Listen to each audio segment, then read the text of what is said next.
What's going on, everyone? Welcome to Season Gaming Bitcast, episode 210. We have a special show for you today. It's going to be a blast. We will tell you the details shortly. First, I am your host, Ainsley Bowden, and we have the proper crew in the proper order back here ready to roll today. You know him well. He is the guy who reviews all of the worst games of all time for a very popular outlet. Yes, I'm talking about you, Mr. Tie Guy Travis. Good morning. McClunky, glad to be here. Good morning, everyone. Congratulations to Hogue on achieving a lifetime goal. And I think Dan also achieved a lifetime goal of, was it eating 8 hoagies? I can't remember his lifetime goal, but yeah. It sounds like a threat in this context. Threat, eating 8 hoagies. Oh my God. I never thought of that. Hoagies. Hoagies, that's an East Coast term, is it not? Yes, but people do. People put little pictures of sandwiches in my chats and things. You know. Yeah, I know what a hoagie is, and I'm all the way over here. So yeah, you're all the way on the opposite side, but we're all good. Speaking of hoagies, Rick himself, he hit his 107,601 capacity Michigan, not Missouri, stadium for his YouTube channel. Big congrats, my friend. Yeah, how fun is that, right? When you start one of these, put a pin on the wall. You know, it would be cool if we could ever get to the size of Michigan Stadium, and Virtual Legality has done it. I'm super pumped about it today. I'm super pumped about being here and talking about video games and having fun and offending people. I'm looking forward to today a lot. So yeah, thanks for calling it out. It's super exciting, and I'm having a lot of fun. Can I ask some follow-up questions about that specific capacity for that stadium? Sure. Do you know how they settled on that very odd number? Is it a mathematical algorithm? Is there some Michigan law? And are you sure that that's still its capacity? There's a Michigan law to be 100%. All right. Because, fire marshals and stuff. I don't know. So the deal is Michigan Stadium uses benches, not seats, right? And they put numbers down at a specific sizing. They count those numbers up. That's the official number. I think plus some of the folks that would otherwise be in like the press box and things. That said, there have been noted, calculated attendances at Michigan games of more than 115,000. So that's kind of a sub-ghost goal.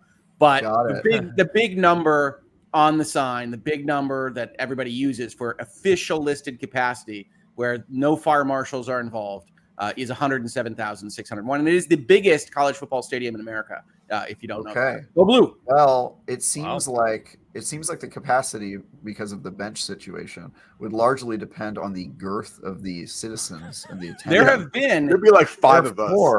Therefore, I wonder if over the years the maximum capacity has gone down. You may have passed the goal a long time ago based on this new thickness kind of. Well, we had 115,000 pretty recently at Michigan, but yeah, it's actually funny because yes, there are often complaints about how close the numbers are together. You gotta get cozy with your buddies. In general, your legs are touching, and that's one of the ways that they get you upcharged is they sell you seat cushions that are actually slightly bigger than your allotted number that are affixed to the bench. You can pay the university a little bit more money and get a little bit more space and a little cushion for your cushion. Wow. So hey, Michigan Stadium. I love it to if death. I ever need biomass to consume, that is the first target for the aliens, for sure. The number was 107,601. We hit it at 2:30 this morning. I'm super excited. You can't take that away. Congratulations. Yeah, congrats. Yeah, and to your point, Travis, was it are we capacity in 2020 Travis's or 2022 Travis's? Because that's how it should be measured, really.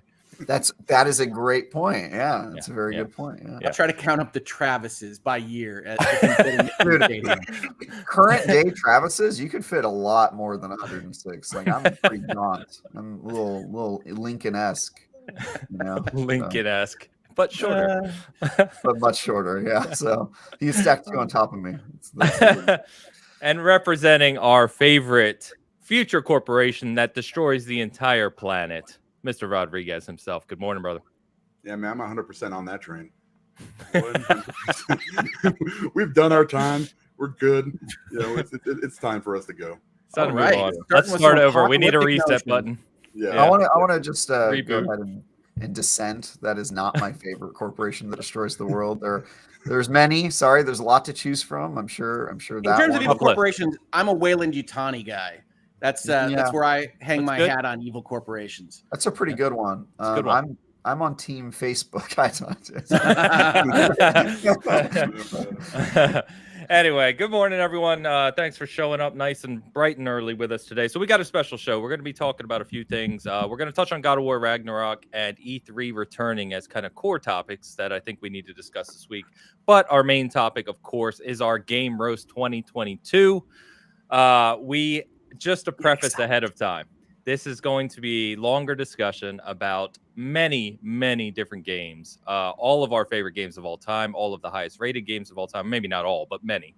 And we're not going to be pulling any punches. Obviously, it should be prefaced that this is for fun. It's to have some laughs. No reason to get offended.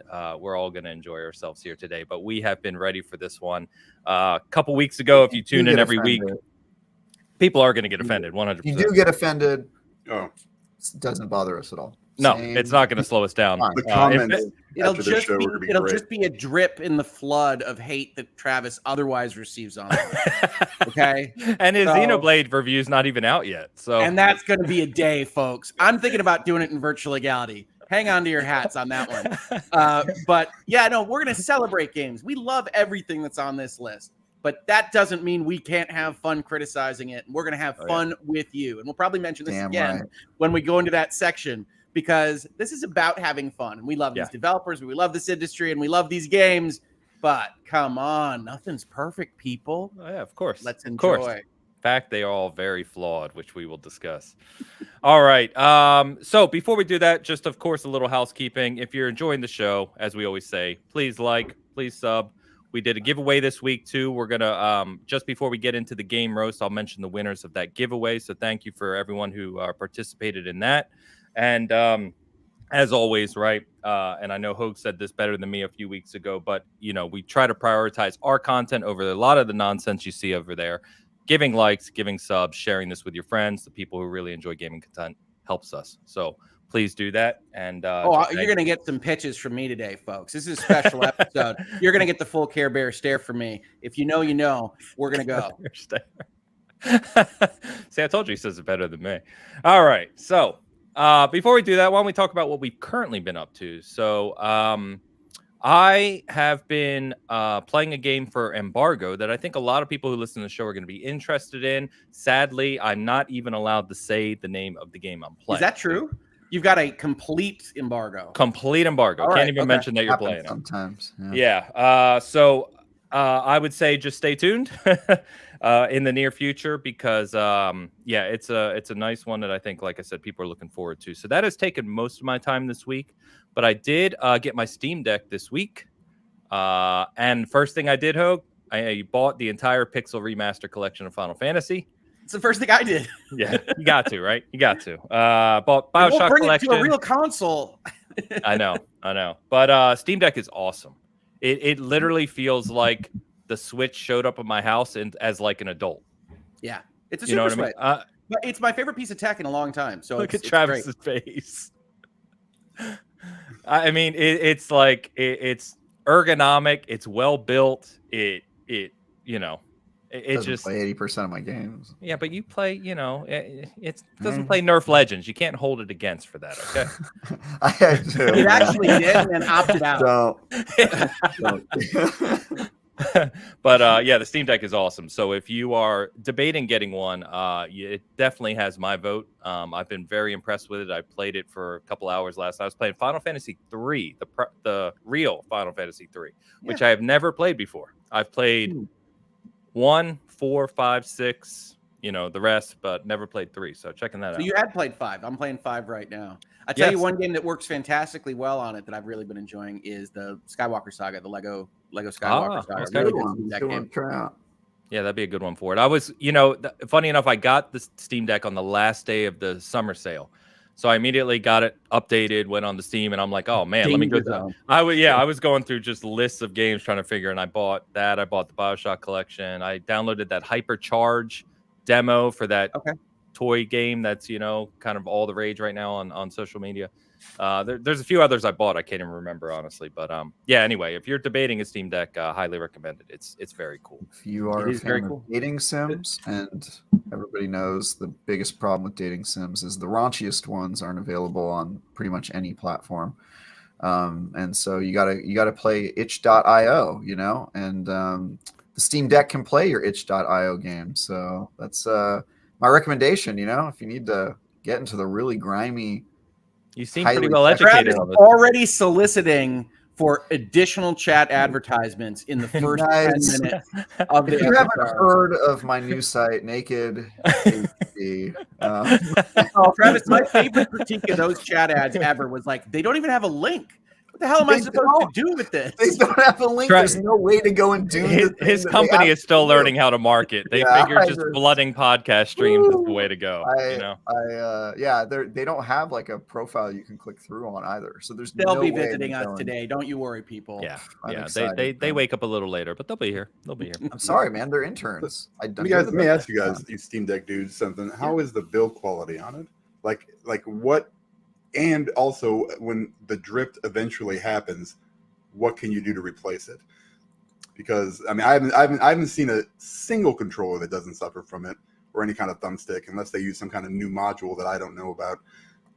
Because I've replaced several of those on several different controllers. How is? I mean, I know it's early.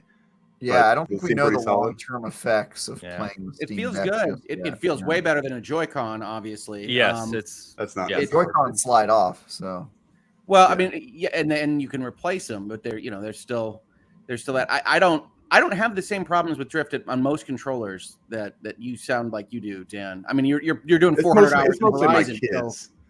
My kids do a lot, but that's also probably Cheeto fingers and stuff like that. So It feels good. It feels no, strong. it's very well made. I know if you go on their site, Dan, they do go into detail about the construction of the thumbsticks and the module itself. They actually show you what's underneath and all that. It looks pretty similar to my eyes as to some of the other ones, but I don't have any problem with it. Honestly, my biggest problem with the thumbstick is that the actual thumbstick itself is a little too I don't want to say plasticky because that makes it sound cheap, and it's not cheap, but it's too smooth. Like I need it. It doesn't have enough tactile grip on the thumbstick. Interesting. But It's so then I'm hard for very that because- picky. I was gonna say it's so hard for them on that because there's so many different preferences. I'm very picky. I missed my little the what is it, convex controllers from the old PlayStations. Oh, you're crazy. You are that's, crazy. what I That's like. terrible. Oh, Yeah, that's just great. what I want when I'm going for precision. Well, as is long as we're having going through the balance road, with I also on hate the top of GameCube a controller. slippery that's slope. rough. Really? GameCube controller's a unique beast. Yeah, that thing. Yeah. Well, then most I can get Nintendo behind not controllers liking are. the GameCube controller, but wanting to balance your thumbs on tops of slippery domes is insane to me. I would not wish that I on my like worst to enemy. balance things on slippery domes. I don't know what you're saying, Travis. I don't. I don't know what that means, but it's provocative as hell. And Naked HD. Oh, they're not here yet. What a start to the episode today. Yeah, we're in killing good it. spirits. Dan, if you want to, I mean, you're 10 minutes away, man. Come over. You Yeah, can I use know. the Steam Deck and just see what it's like for you. I might have to try that out. So Yeah, I love it. yeah, I actually love it a lot more than I expected, which is rare. So I really like that. yeah, it's I don't have a lot of complaints with it at all. It's really cool. Anyway, all right, what else you guys been playing, man? Talk to me. So much Jeez. Elder Scrolls Online. Oh, okay. Um, High Isle. How's How Isle? Good. Good. I love it to death. We talk about what I like in games, and it's so interesting because Elder Scrolls Online has such a different rhythm, and even a different rhythm than when I played it, whenever it came out, like 8 years ago. When I played it for about a year, like they've tweaked everything. I didn't play much after whatever they call it, one Tamriel, where they stripped all the level locks and things like that. But it is, Final Fantasy 14 is a plot-based MMO. Other games are kind of an action MMO. Elder Scrolls Online is effectively we have a bunch of writers exploration MMO. And so it's not terribly technical in terms of its fighting, but you can spend an hour and a half digging up treasure chests with a separate mini game to find out one piece of lore about this particular kingdom that once inhabited this zone and how it relates to something, a continent over. And I'm like, this is where I live. And High Isle introduced a card game that's a deck builder that is fantastic for this kind of game. It is fantastic. And I can't turn it on without being like, there goes an hour. So I've loved High Isle. It's essentially British MMO Disney World kind of approach to his own, and it is all that I've played. It is every time I get down there and I have some time. It's like, what should I play? Oh, I could do some Tales of Tribute. Oh, I can work on my scrying. And it's like, who am I? I don't even know.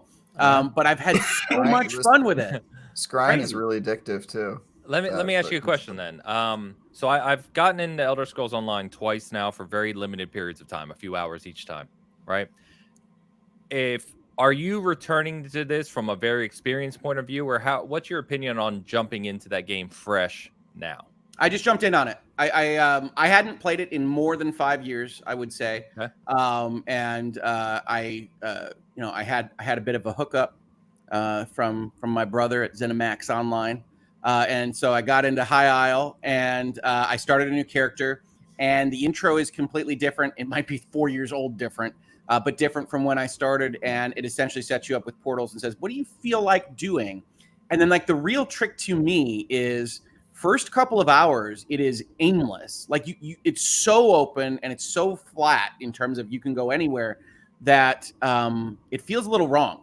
Like my brother and I were actually playing, and I'm like, well, what do we do? Like, it doesn't even set you up with there's a great evil or anything like that. All that plot line you have to go find from when the game first launched. And otherwise, it's like, what do you feel like? You feel like a desert? You feel like Skyrim? You want to go to the new place? What are you looking for? And that takes a little getting used to. But it's so great once you get there, because you just go in and you're like, what do I feel like doing? I'll do a quest. I'll do a delve. We'll do a dungeon. I'll play cards for 2 hours. And that's that game. It's as close as I can remember to like the old just sandbox games. Not that it's a sandbox, it isn't, but it has that kind of notion of, you feel like furnishing your house today? I now have one banner in my one hotel room, which I'm pretty excited about. We'll get there, Hogue. It's quite good. and so yeah, I jumped in just now, and honestly, the knowledge that I had from like before the one Tamriel was probably screwing me up, because I'm like, wait, isn't Dumbledore? Where's Dumbledore? Dumbledore's here at the beginning of this game, isn't he? And like all the rest of that stuff is like, no, we don't think about any of that. What do you want? You want knights? He's still there. Yeah, no, he is. And I found that there, you get like tapped on the shoulder. It's like, do you want to do this kind of like soul thing with the anchors? Because we're over there if you want to.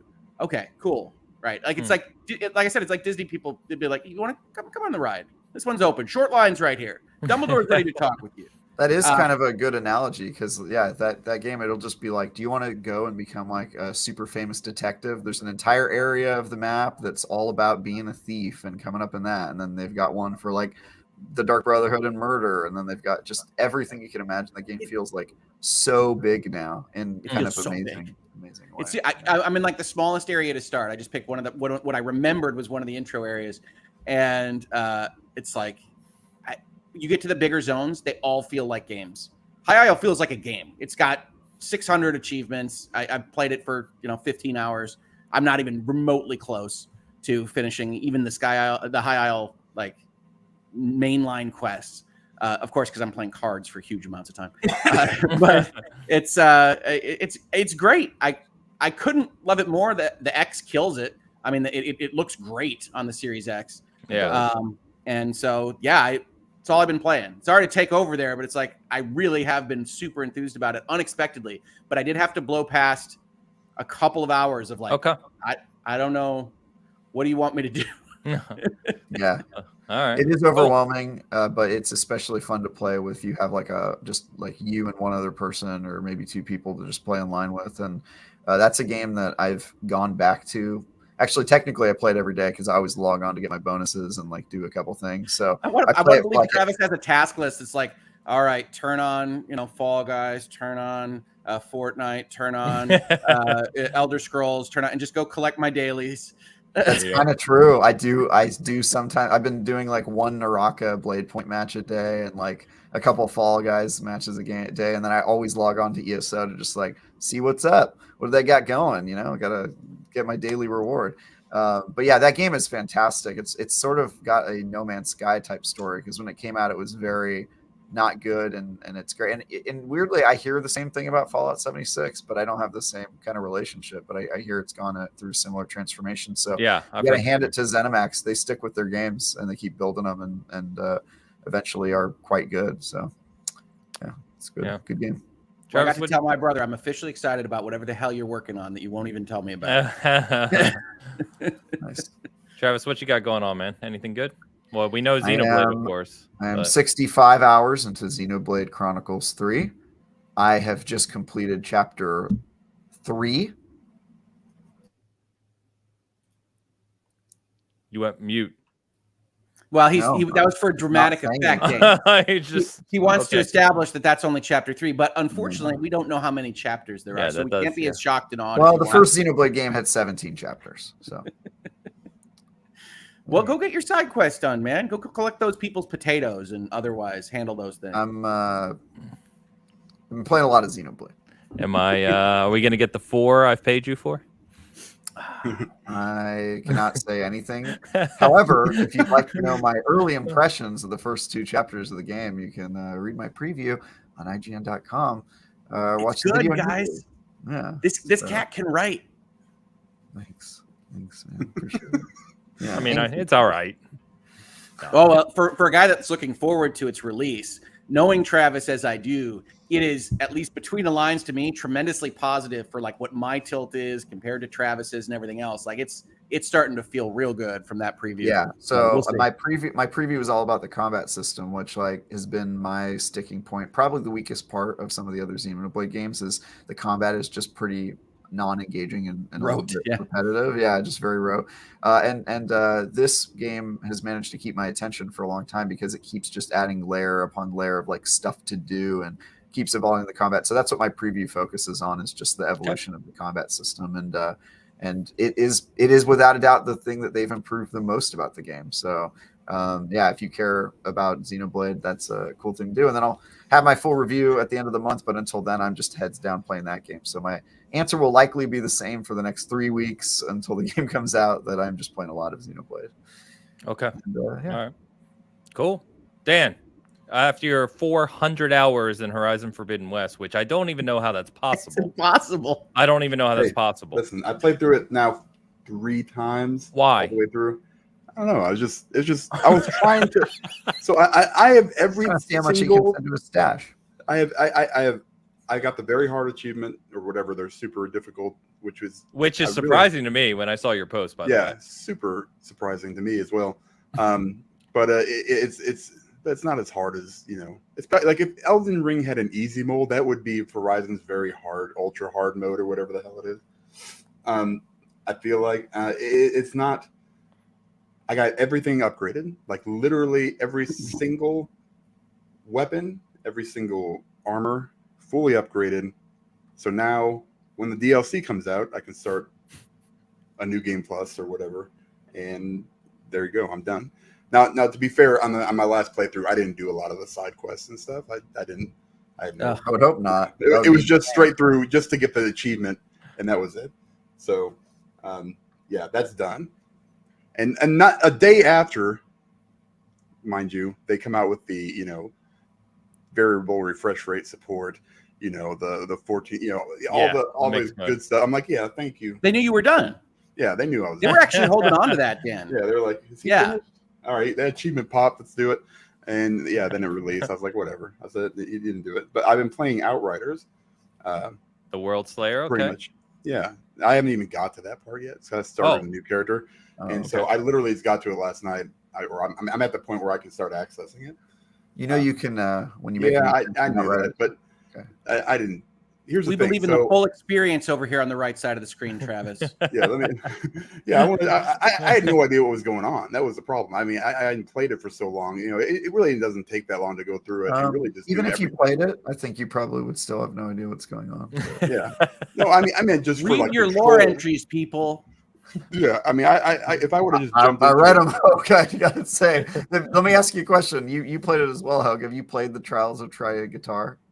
No. I have like Dan, because I was well separated from the time World Slayer came out. I bought World Slayer, and then I'm replaying the from a new character. So I've got a new trickster that I just built, but Elder Scrolls happened.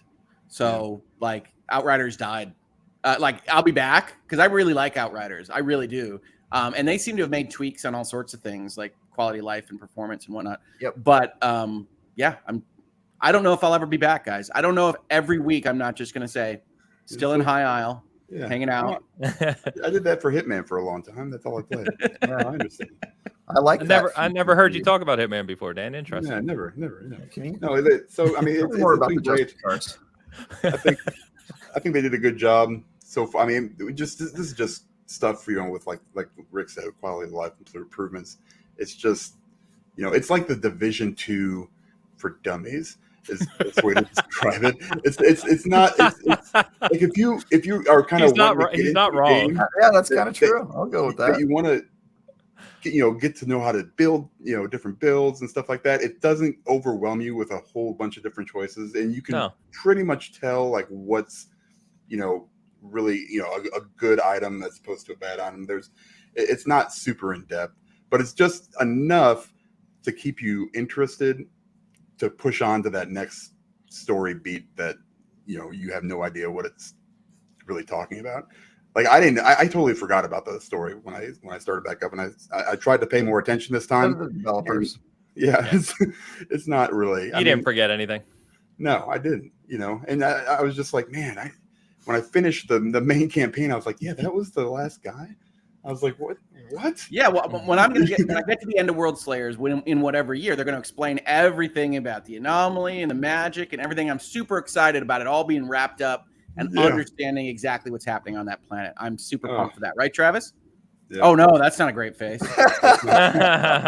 Oh no. They do get closer. I just right. The thing that bothers me is not even really the plot. It's the cognitive dissonance between the Super Series plot and the writing of the characters. It's like they were written by two separate especially people. The main character. The biggest deal that I always have with Outriders so sassy. He's just like, dude, who are you? Why are you doing like these like little quips? It's this super, if you haven't played Outriders, it's like this super dark kind of World War I. The world is on fire, everybody's evil, and then it cuts to be like, yo, I was gonna say that line. You took my line. That was going to be my kill line. And you're like, where are we? Yeah, dude. It's like the story was written by one person and then a separate person wrote all the dialogue and they did not communicate in any way. They just like, we'll see what happens when you mix these two things together. It's so weird, man. Well, it's Bulletstorm. That's their other game, right? So it feels like Bulletstorm like creeps in to this really dark war story like every once in a while, and it's the weirdest thing. Yeah, see, Bulletstorm knew what it was, right? And it played into that, whereas Outriders tried to be something serious but couldn't get away from the nonsense. And there's one guy in there. Yeah. I put a clip in my review of this one scene in the World Slayer DLC where the main bad guy just like kills a bunch of people and then shows up, and then she's like, how many of my men did you kill to get to me? And then he goes, only the ones who tried to stop me. And then she goes like this. Yeah. And like sits down, and I'm just like, it's Power Rangers. What? Like, what? Then they have a picnic. Yeah. That's what happens. Wow. Jeez. Wow. Yeah. All right. Well. All right. With that, after the game I know he's playing. Yeah. So with that, we did get the confirmation this week. God of War Ragnarok is coming this year, November 9th. They missed the date we wanted by 2 days. That would have been so much fun. Is it though? Is it coming? You guys still don't think it's coming? Seriously? Okay, just so we're clear, Last of Us announced its date and then changed it to 3 months later. The next, I remember. Weeks. Yeah, I remember that. Games that have gone gold have been delayed. Nothing matters anymore. That window until it's in my hands, it is not real. That's all. That window is wide open. So if you were going to guess they're going to try to hit it this year, that's when you would have released it. Although I would have liked the irony of 11/11 just to pull it from Starfield. Outside of that, if it misses, if it's not coming together like in the next 4 to 6 weeks, they'll punt it to Q1. They know they can sell games in Q1. So they're trying to do this because that window is wide open. They're the only major release right now. But all right, I still think it's going to hit it anyway. They announced, and I think they might hit it anyway because Sony might just throw it out there and be like, we'll fix it in post. I don't think that. Sony has pretty much no record of doing that. They're pretty good about Days Gone. Yeah. Well, We'll see.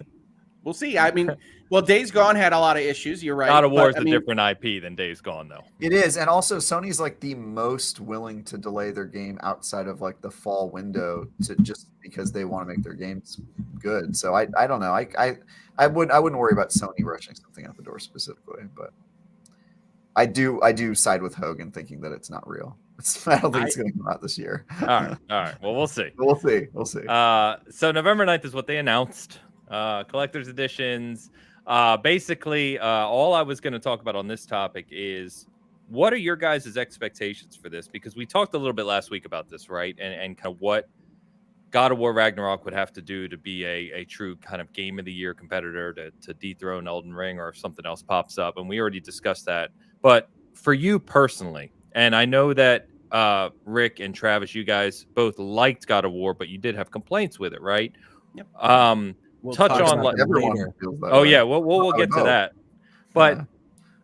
for Ragnarok specifically, it feels like this game, like we know the foundation of this game, we know where the story's going to a degree, right? We know it's set up for this game. What are you looking for specifically out of this that'll really kind of make it one of those top games for you personally? Social links. NFTs. NFTs. Yeah.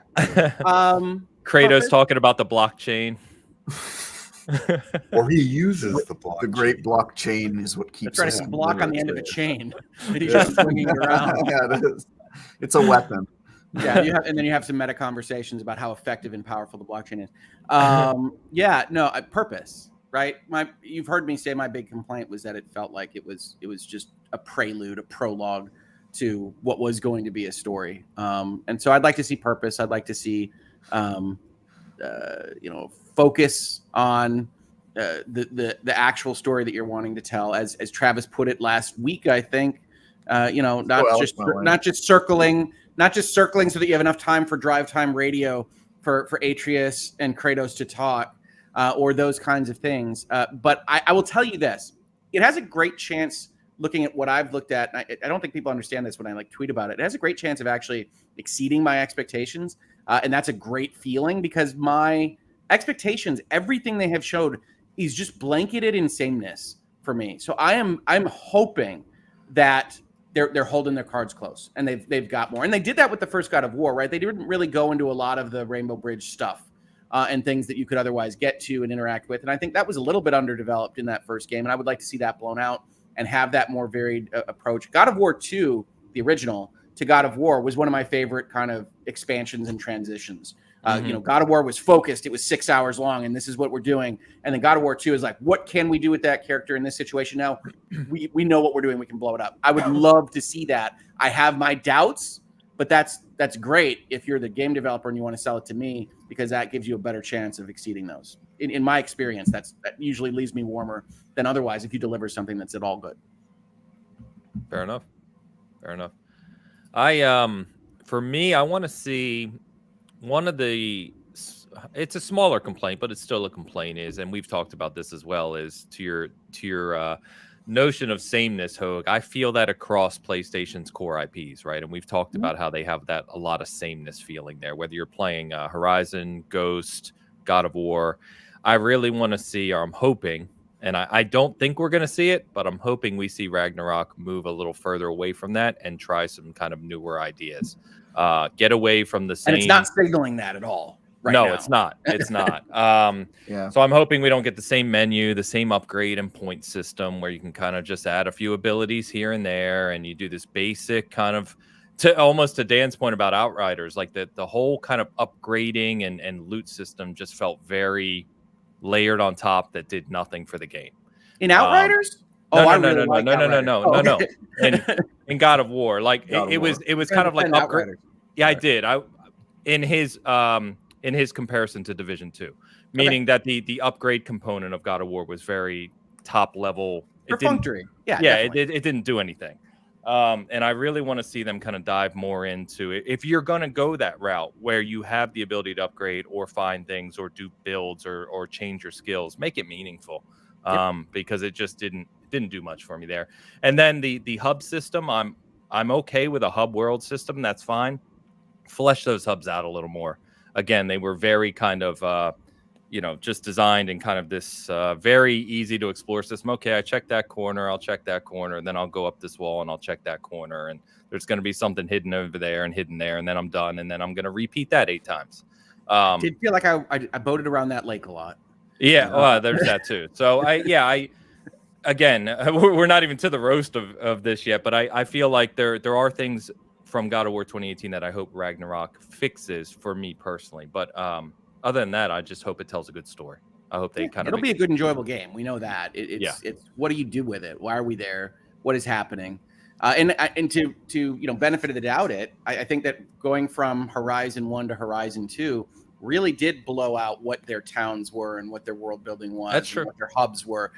And they're not the same company, obviously, but you did see that specific advance in the sequel to Horizon. Fair. Yeah. So I hope, since you guys took a lot of the complaints I have, I'll just focus on enemy diversity. Let's try to make that combat feel a little different. I don't want to walk into every room and see like the same 4 like winged harpies pop out and all that.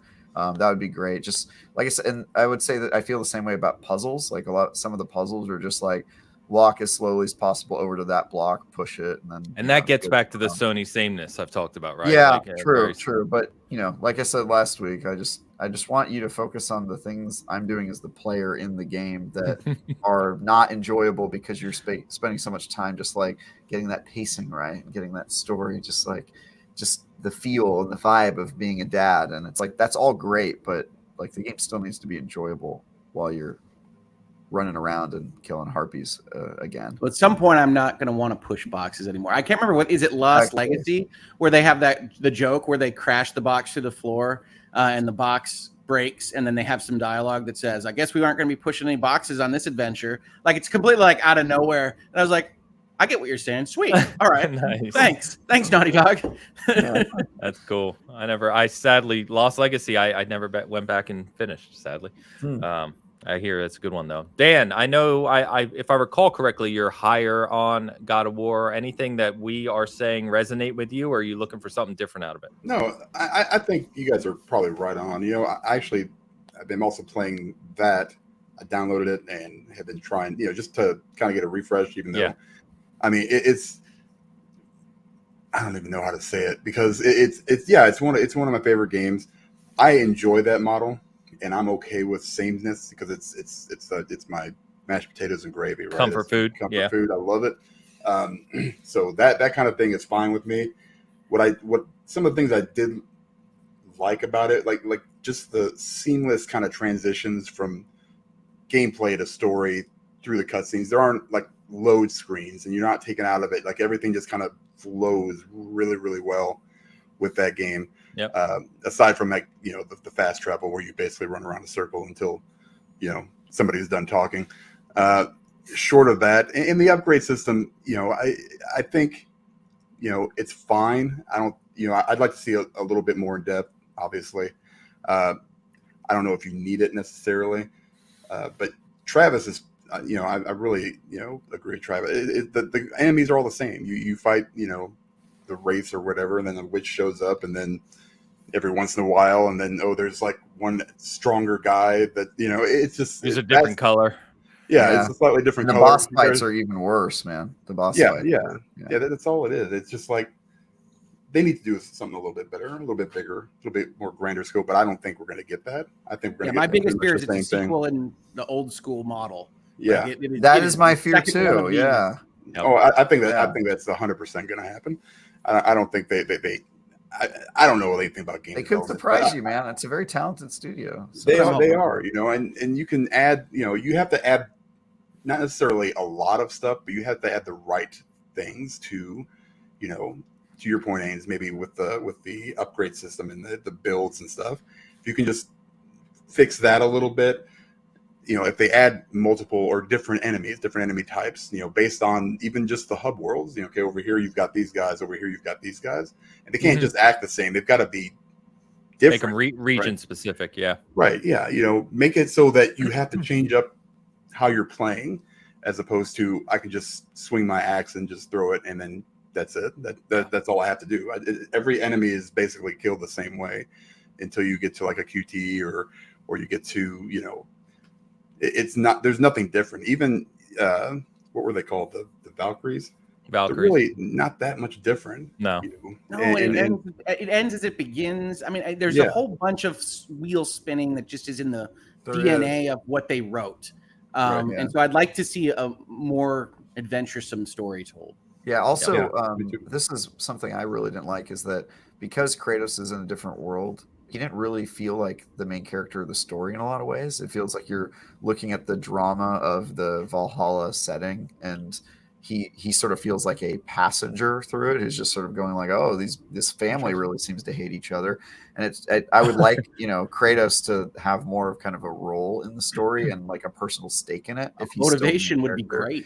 Motivation, because that game, to me, my relationship with it early on, it was like a 10 out of 10 for me all the way up until that dragon boss fight in the early game, and you fight that dragon and you're like, oh my god, this game's amazing. And then really after that, it sort of just starts to get really monotonous, and you're just like, dude, I feel like I've seen this game. The story is sort of just taking a long time. Everything that Hogue said I agree with. And so yeah, it sort of just kind of, it plays with you and just goes, we're still gonna drag out this like they were getting That's not the right mountain. It's like, okay, cool. Yeah, it was like they were getting paid by the minute, for your playtime. So yeah, just a tighter story and just more compelling, because honestly they can get away with it a little bit. Some games do that whole wheel swing thing if the gameplay can carry it by itself. It's okay to not have story for stretches or to take a lot of time if you're enjoying what you're doing. But when you're looking forward to I just want to get through all these encounters as quickly as possible so I can get to the next story beat, and you're not really enjoying the stuff you're doing during that story development, that to me is a sign that you need to work on the core gameplay. So that's what I'm hoping. But yeah, I really hope not just a by the numbers sequel. They need to. Yeah, I don't have strong feelings from what they've showed. I'm really surprised they just showed a video trailer of nothingness for the release date announcement. So I'm hoping that it blows me away. I'll definitely be buying it. I will definitely enjoy it. But yeah, I want to see some new stuff and not just like, here's a game where we explain who blew that horn for 35 hours. So I guess we can skip God of War. I was going to say, yeah. We haven't even started on it yet.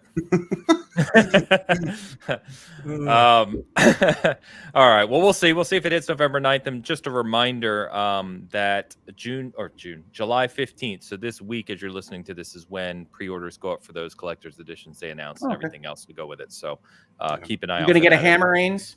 Of course. This is me. Right. Of course I am. There's no, it's all digital though, isn't it? Well, they don't in their highest levels, Sony never gives discs anymore. Yeah, that's been normal. I don't care. I just want the steelbook. I think I would like a disc, don't get me wrong, but I think I've kind of gotten used to collector's editions not even coming with the game. I don't buy it unless it comes with a floppy drive. That's mine. God of War Ragnarok on 7 million floppies. Yeah, 3.5. Yeah, the 5 1/4 floppies too. We're not 3.5 here. You gotta change it every 10 feet. I just hope it does well against Skull and Bones that releases the day prior to it. So wait, did Skull and Bones? I cannot believe that game is still around. November 8th. The game. I did November 8th, I watched that gameplay demonstration.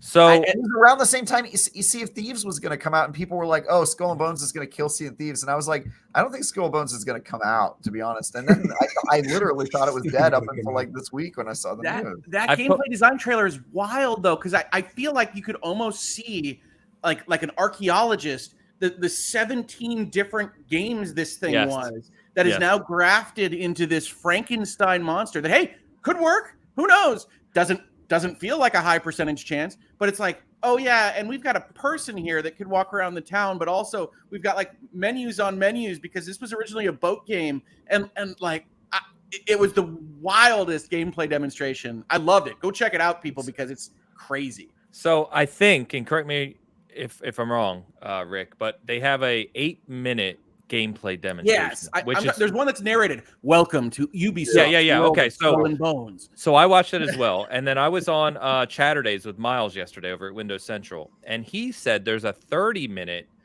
gameplay demo with the developers where they explain it. And here's something I didn't know, which is baffling to me. You ready for this?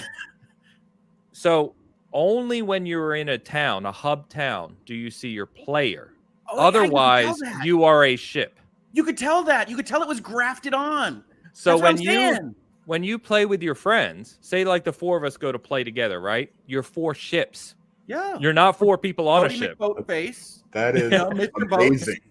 Which I don't see how that works personally. And I said the same exact thing as you yesterday, Rick. I said there's aspects of this game that look cool, that sound cool.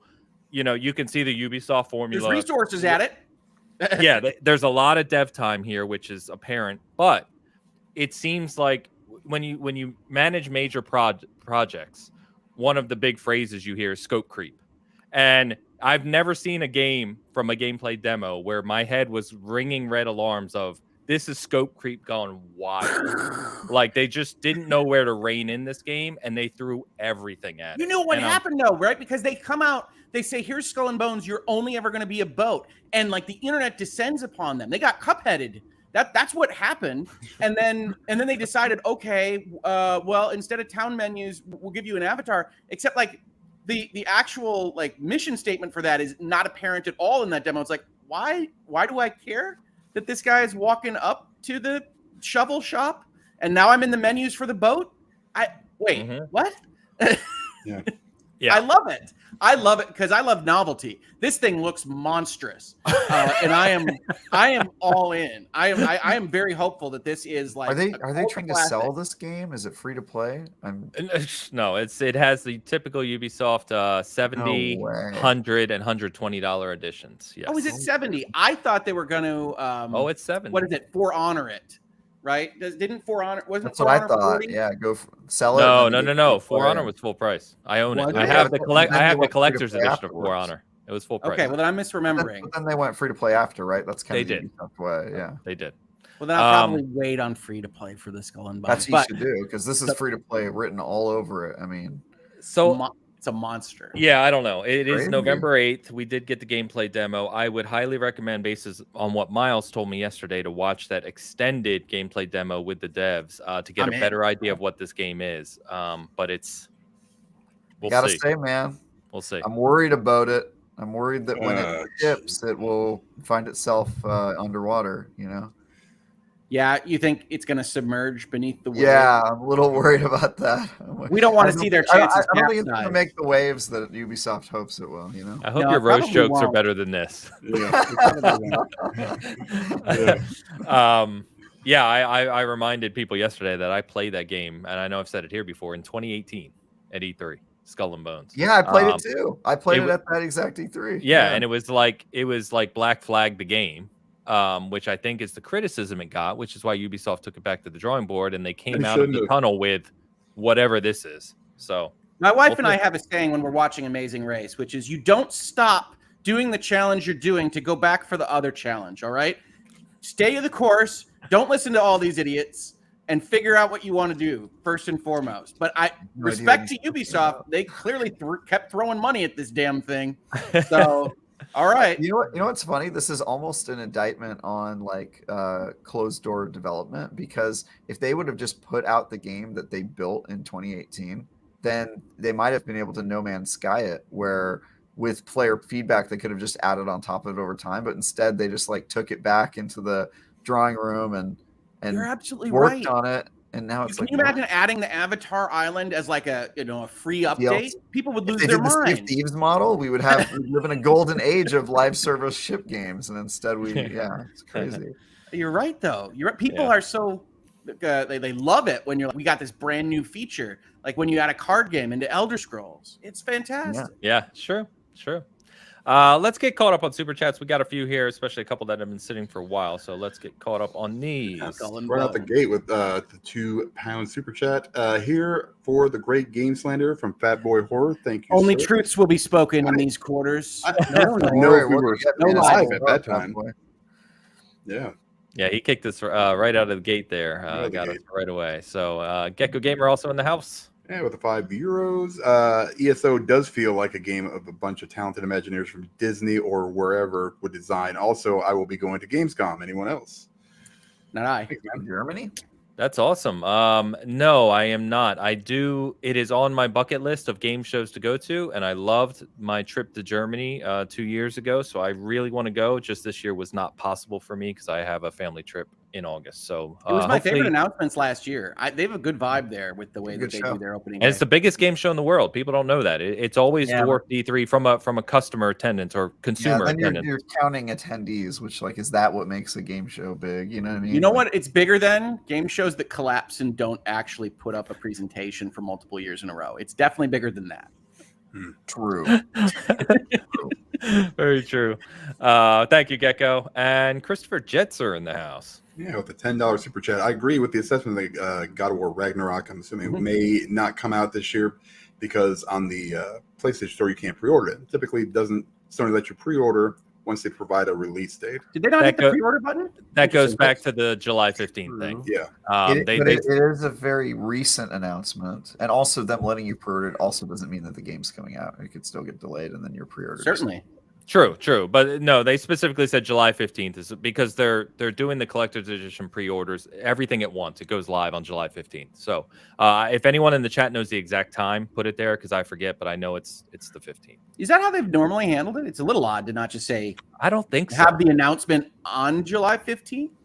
I don't think so. I don't know why they're doing it I this don't way. think but- they have it up for pre-order immediately all the time. I don't feels know. Kind of I normal. can't remember. Yeah, I don't know either. But thank you, Chris, for the $10 super chat. Appreciate you guys.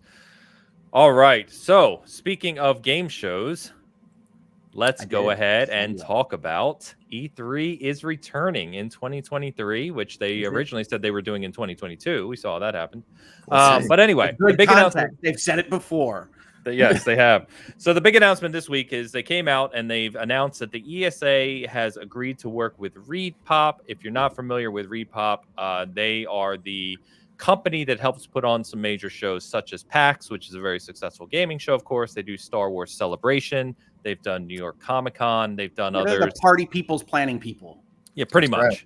Yeah. So People's plan. they've said that E3 is returning in 2023. It will be at the LA Convention Center. ReedPop is helping them organize. That's about the level of detail we have so far. And just to add context before you guys add your commentary here, I don't know if you guys saw this, but like 25 minutes later, like less than 30 minutes after they announced this, Keighley took to Twitter and said, as we already said at Summer Games Fest, we will be back in June of next year with a digital and in-person event in June. So as we think about June next year and kind of E3 returning to the LA Convention Center and having an in-person event and what that looks like, and if you with ReedPop developing PAX, you have to assume the consumer-focused approach is going to be prevalent here. Yeah, it'll be much more like Celebration. Yeah. So where does E3 actually go, and what does that look like? Because I know, Travis, we've also talked about how you should have media days prior, right? So you can do kind of the game coverage and everything else. But as I started to think about that, I started to think, okay, so Summer Game Fest, Keighley's going to host an in-person event somewhere. He didn't announce where, unless someone can correct me. In June as well. So you're talking about two competing in-person major gaming events in the same month. What does that look like? Yeah, Understand that the entire Keighley situation is completely shows what contractual fallout looks like. Like there's a burned relationship there, and Keighley is dedicated to combating it's his life's specifically work. E3. So I'm sorry, Travis, I didn't mean to jump on you there.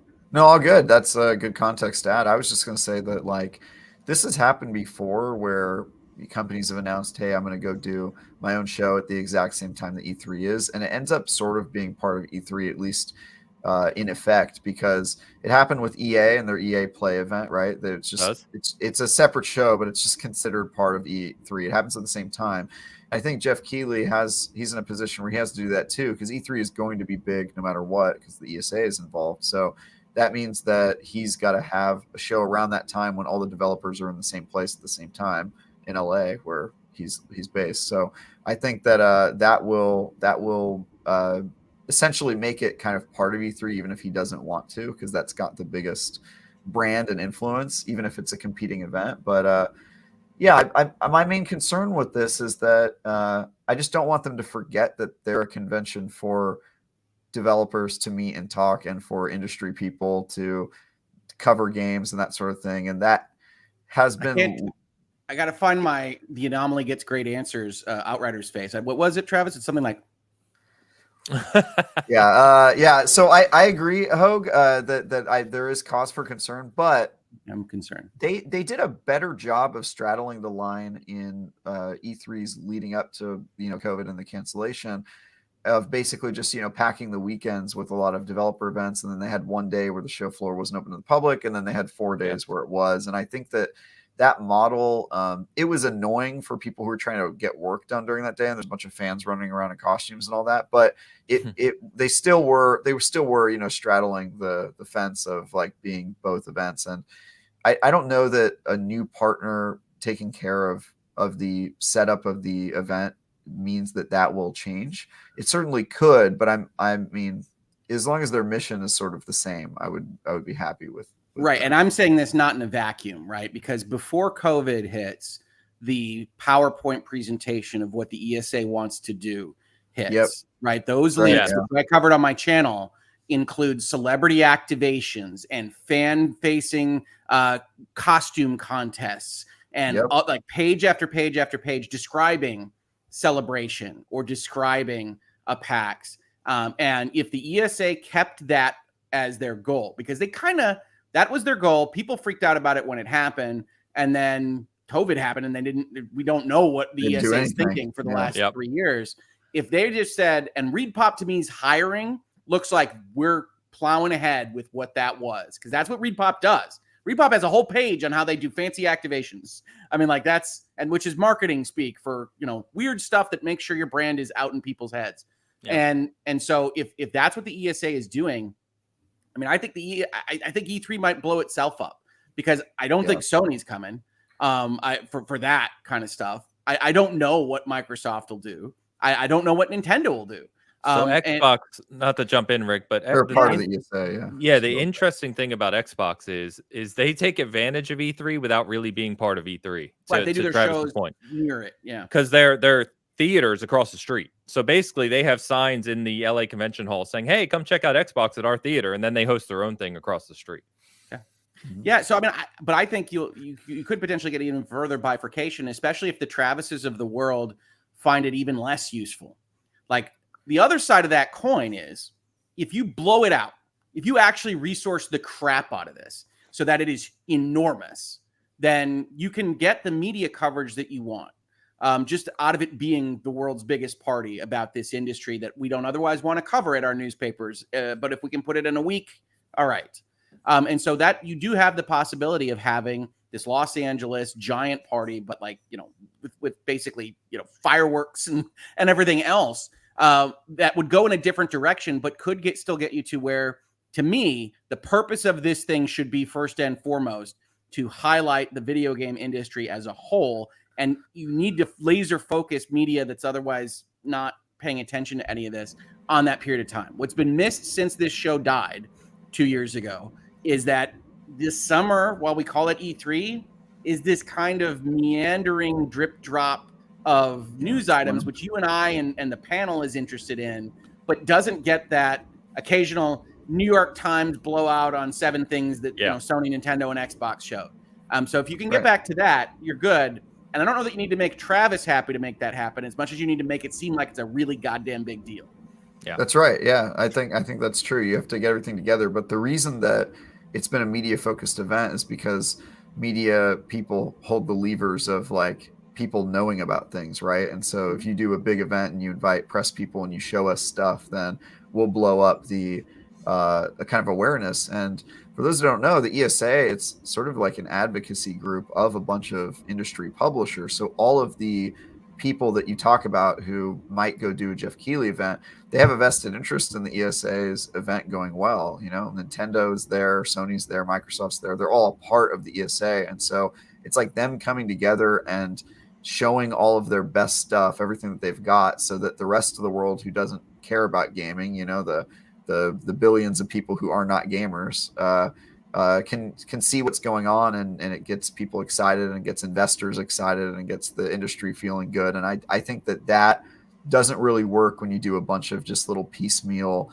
small presentations. And I think it does hurt all of the people that are part of the ESA. It hurts all those publishers if gaming is kind of perceived as like this going back into being like a niche, little, oh, that's cute. They do little streams where they announce their little games. I feel like that doesn't behoove anyone who's in the industry. So I want there to be a super event. I hope that it's E3.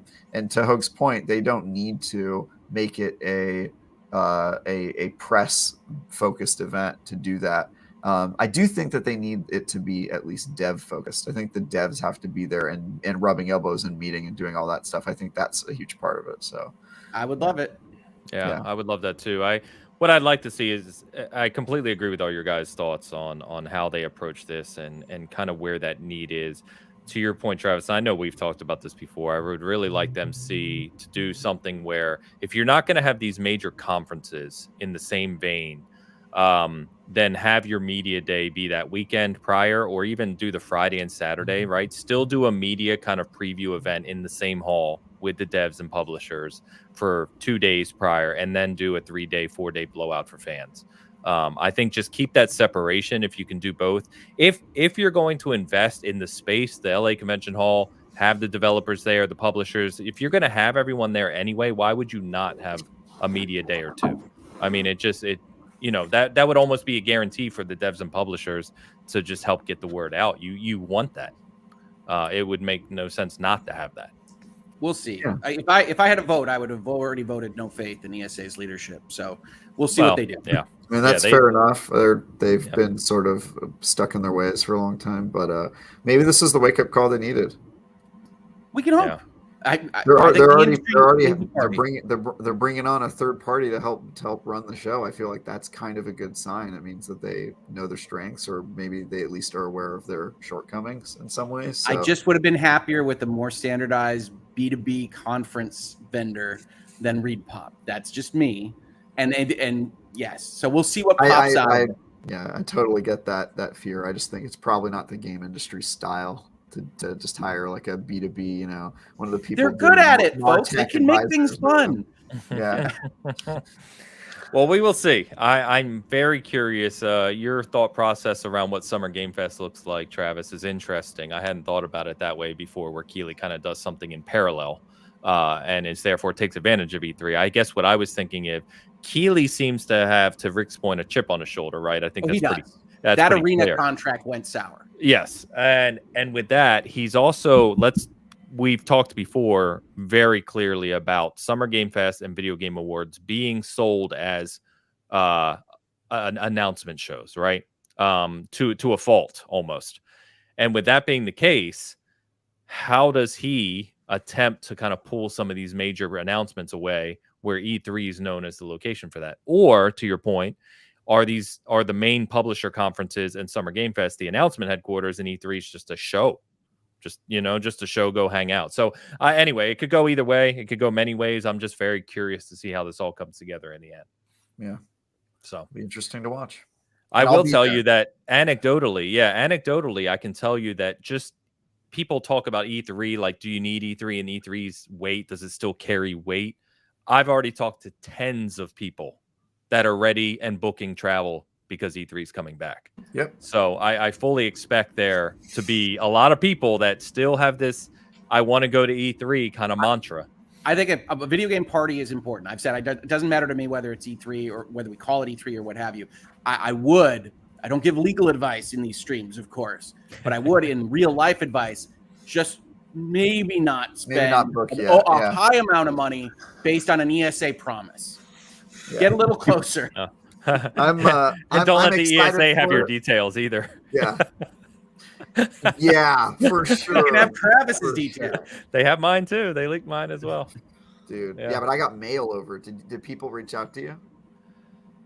I don't know. I don't You think got so. like a personal letter of some I didn't get kind? Oh, I got multiple after the ESA leaked me. That was right before the death threat. Xenoblade 2 fans got after him. It was Decayed Logos. That was my first IGN review, and I got a bunch of death threats for it because my address had leaked like right before that through the ESA. So, hey, if you want to talk trash on the ESA, I got a bone to pick with them. So I'm happy All right. to, you know. Yes, they'll start to air my roast dirty with the laundry. entire industry. Yeah, there we go. All right, let's hit the super chat out, and then we are going to start flexing our weight on some of these games because they are long overdue to be So put we in like their to do. We like place. to get to the main topic about an hour and 15 in. Yeah, You know that's about all the right. people. That's about right. Yeah.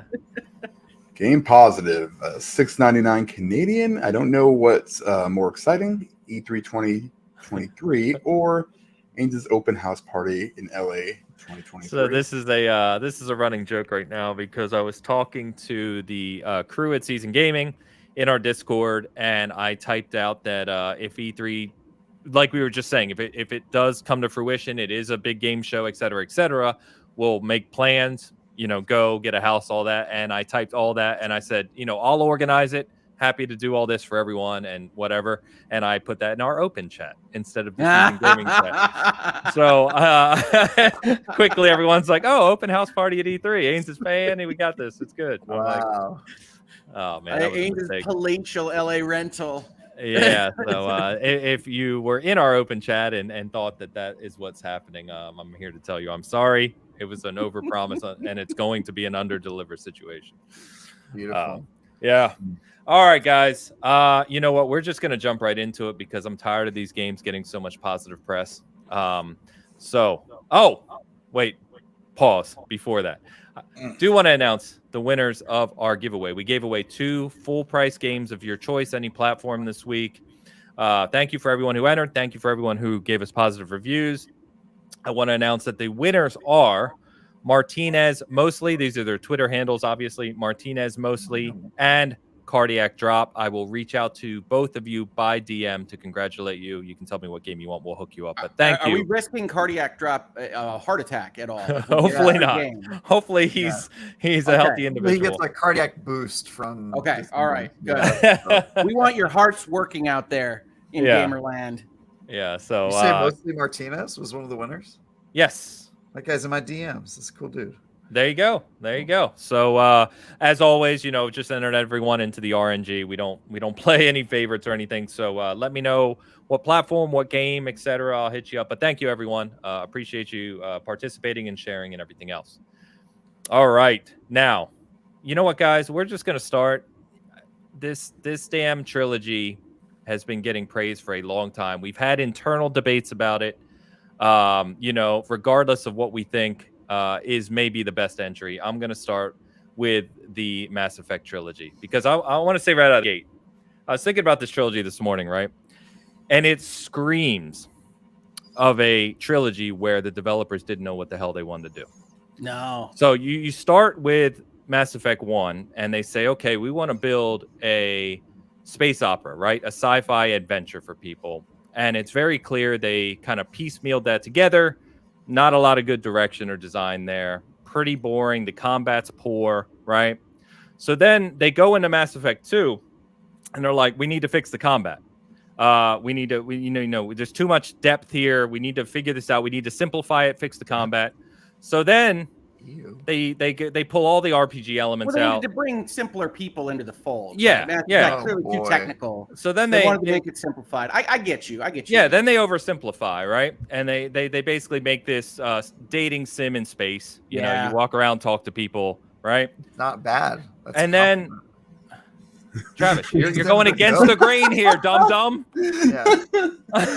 We're gonna have all right. Let's if you're going to pause Ains and Travis here. Don't say a genre that is beloved. You know what I mean? Like you gotta. Yeah, we got to pause here because we're an hour and 15 minutes in. People might not have seen the top of this episode, right? So this is all in celebration of these games. Ains is going to say some things. Travis is going to say some things. Hogue is going to say some things. Dan may or may not say things. I never know with Dan. But these are all games we love, and we're going to talk about why they don't work in certain fundamental ways because that's fun, and we're going to have fun with it. Understand, we love Mass Effect. We love Pac-Man. We love whatever else we might talk about on this stream. Pac-Man. But That doesn't Love mean dating that they sims. are above reproach, that they cannot be brought down to our level because they were made by human beings, and human beings are all of us. And Mass Effect is just a product of our own fallibility, and that's what Ains is bringing to the fore, and what we'll continue to bring to the fore for the rest of this episode. All right, Ains, sorry. I just want to make sure people understand what the hell is happening. Yeah, you're good. I was so focused and enraged by the lack of development insight into the Mass Effect trilogy that it just I started Nobody off ever too talks hot. about it. So, Nobody ever talks about this series. They just say greatest of all time. Yeah, and then they swing the bell back this other way with Mass Effect 2 and make this simple dating sim. And then they're like, all right, we got to fix this again, guys. And they sit down, they make Mass Effect 3, and they try to piecemeal 1 and 2 together, and they throw in this, homogulation of whatever they came up with. Homogulation, I'm saying that wrong, but you know what I mean. I like homogulation. I know that was throw all this together, and then they're like, and we'll clean that up by adding an ending that nobody is going to care for, because that way we can just erase all our mistakes. Yeah, we can devil's advocate that, even though I know we're roasting here, but obviously they were a little worried their audience had gotten bifurcated. They weren't all on board with Mass Effect 1 to 2, transition 2 to 3. They wanted to make sure that once again their audience was united. And what were they united in? How much they freaking hated the ending they came up with. That didn't make any sense, that didn't use dark matter, that just had a random child boy in an AI guise that you put in a memory that was already overwrought by the time you referenced it for the 4th time in that freaking video game, and is then the God King of all humanity with 3 endings that, despite being a series that is premised on choice, are different colors of the same damn thing. Yeah. Yep. And then to top it all, cherry on top, they come back and say, oh, I guess, okay, maybe we'll try and fix that. And then they overdevelop and change the plot again with a new ending that they add later in. And a DLC that does. But don't worry, they follow it up with the classic that we won't roast today, which is Andromeda, because it roasts itself. We don't even have to talk about it. Well, don't tell Hogue that. Remember, he's an Andromeda stan. Oh, but just because I like Andromeda doesn't mean that those Travis, make a lot you of seem sense. to keep forgetting the segment we're doing here. Could Travis you get on board, I'm please? letting you know. I'm just letting you know. Be careful. Travis is having trouble. You want to reverse it? We have to do reversals. You have to tell me why Breath of the Wild is great, Ains. Maybe that's a different I'm episode. all for this. I just don't appreciate that Ains and you are trying to turn this into an opportunity to roast Mass Effect 2 in particular. I roasted all of them. Well, I mean, you focused a lot on Mass Effect 2. That's my look, you're ruining. Okay, so we can't even your have fun. favorite game, right? We got the polls. Mass Effect 2 is the most favorited by people, right? That's not on us. Sure. And that's fair. You used that against us as evidence when we talked about it earlier. But that does mean that in this context, when we're talking about problems, that becomes a liability. That's what we focus on because that's the one people love the most. For sure. Mass Effect 1's flaws are self-evident. What the hell is that combat? Right? Why am I driving around a moon for the 15th time? We know these things. See, Mass Effect 2 people need to have their eyes open. Though I think it's easy to roast things about Mass Effect that are bad throughout all 3 of the main games in that trilogy that nobody ever talks about, that are just terrible. Like, for me, one of the main things is Commander Shepard sucks as a character. Can I just say that? Commander Shepard sucks. The voice actors that do that are like lifeless, completely lifeless to me. And it's like the most like personal. I'm a big fan of you just calling Jennifer Hale lifeless. Yeah, somebody just dude, I'm dropped sorry, down. but it's because they tried to make Commander Shepard like this. You can make that person, whoever it is, and it ends up not making any sense. Like the fact that your no 2 decisions are related to each other is one of the most insane things in the Mass Effect franchise. You could be like, I'm going to commit genocide casually, and then the next line of dialogue, it'll let you be like, all alien life matters, and you can just choose to just make your Commander Shepard make absolutely. That's the Gollum playthrough, right? Yeah, yeah, exactly. Another option. You have that ability. Like Commander Shepard as a character makes absolutely no sense, and is the most boring part of the entire trilogy. Is the actual character of Commander Shepard, and that's true throughout all of the games, which is crazy to me. And you talk about that, but it also goes along with like their terrible dialogue system where you think you're saying something and it says something else, and it's suddenly what you thought was sarcastic is violent, and like all this crap. And yeah, you have those issues with Mass Effect 100%. That's why it is so flawed. Yeah. It's honestly, I think the Mass Effect trilogy is one of the most roastable games ever because it makes all of like the classic dancing animations.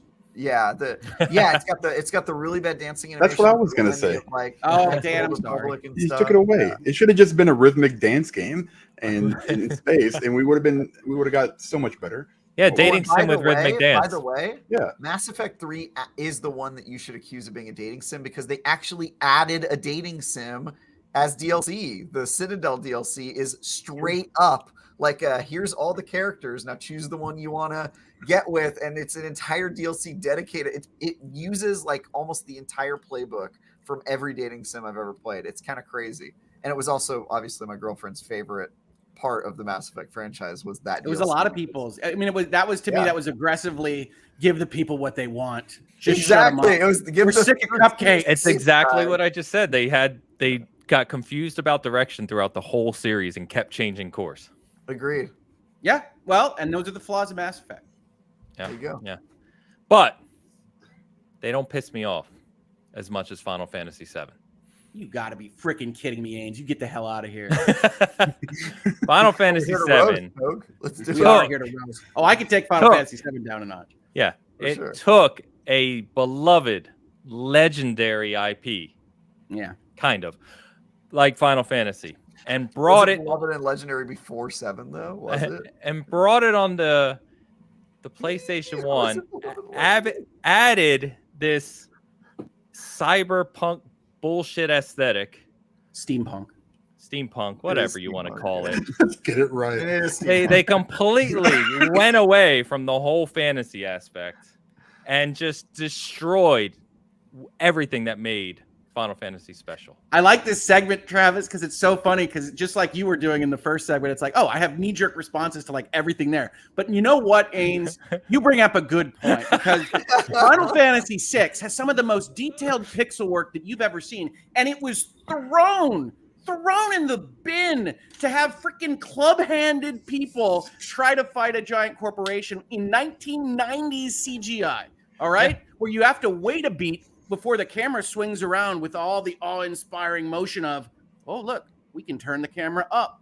And then you take your club-headed Cloud and you try to get him going further down whatever road you're going down. And you're right, it's not the same. It doesn't have castles or knights or dragons. There's no trips to the moon at all in Final Fantasy VII. You get a big, dumb, spiky-haired blonde guy who's been done 900 times in these with games. amnesia. Yeah. Come on. And Are you even trying to put a plot there that hasn't been used 1,000 times before, Square Enix? No, it's an insult, honestly. And if we're talking about the United States version in 1997, the translation is not grand. Okay, that it has a lot of typos in it. It has very limited like character spacing in the boxes, so everything kind of becomes condensed.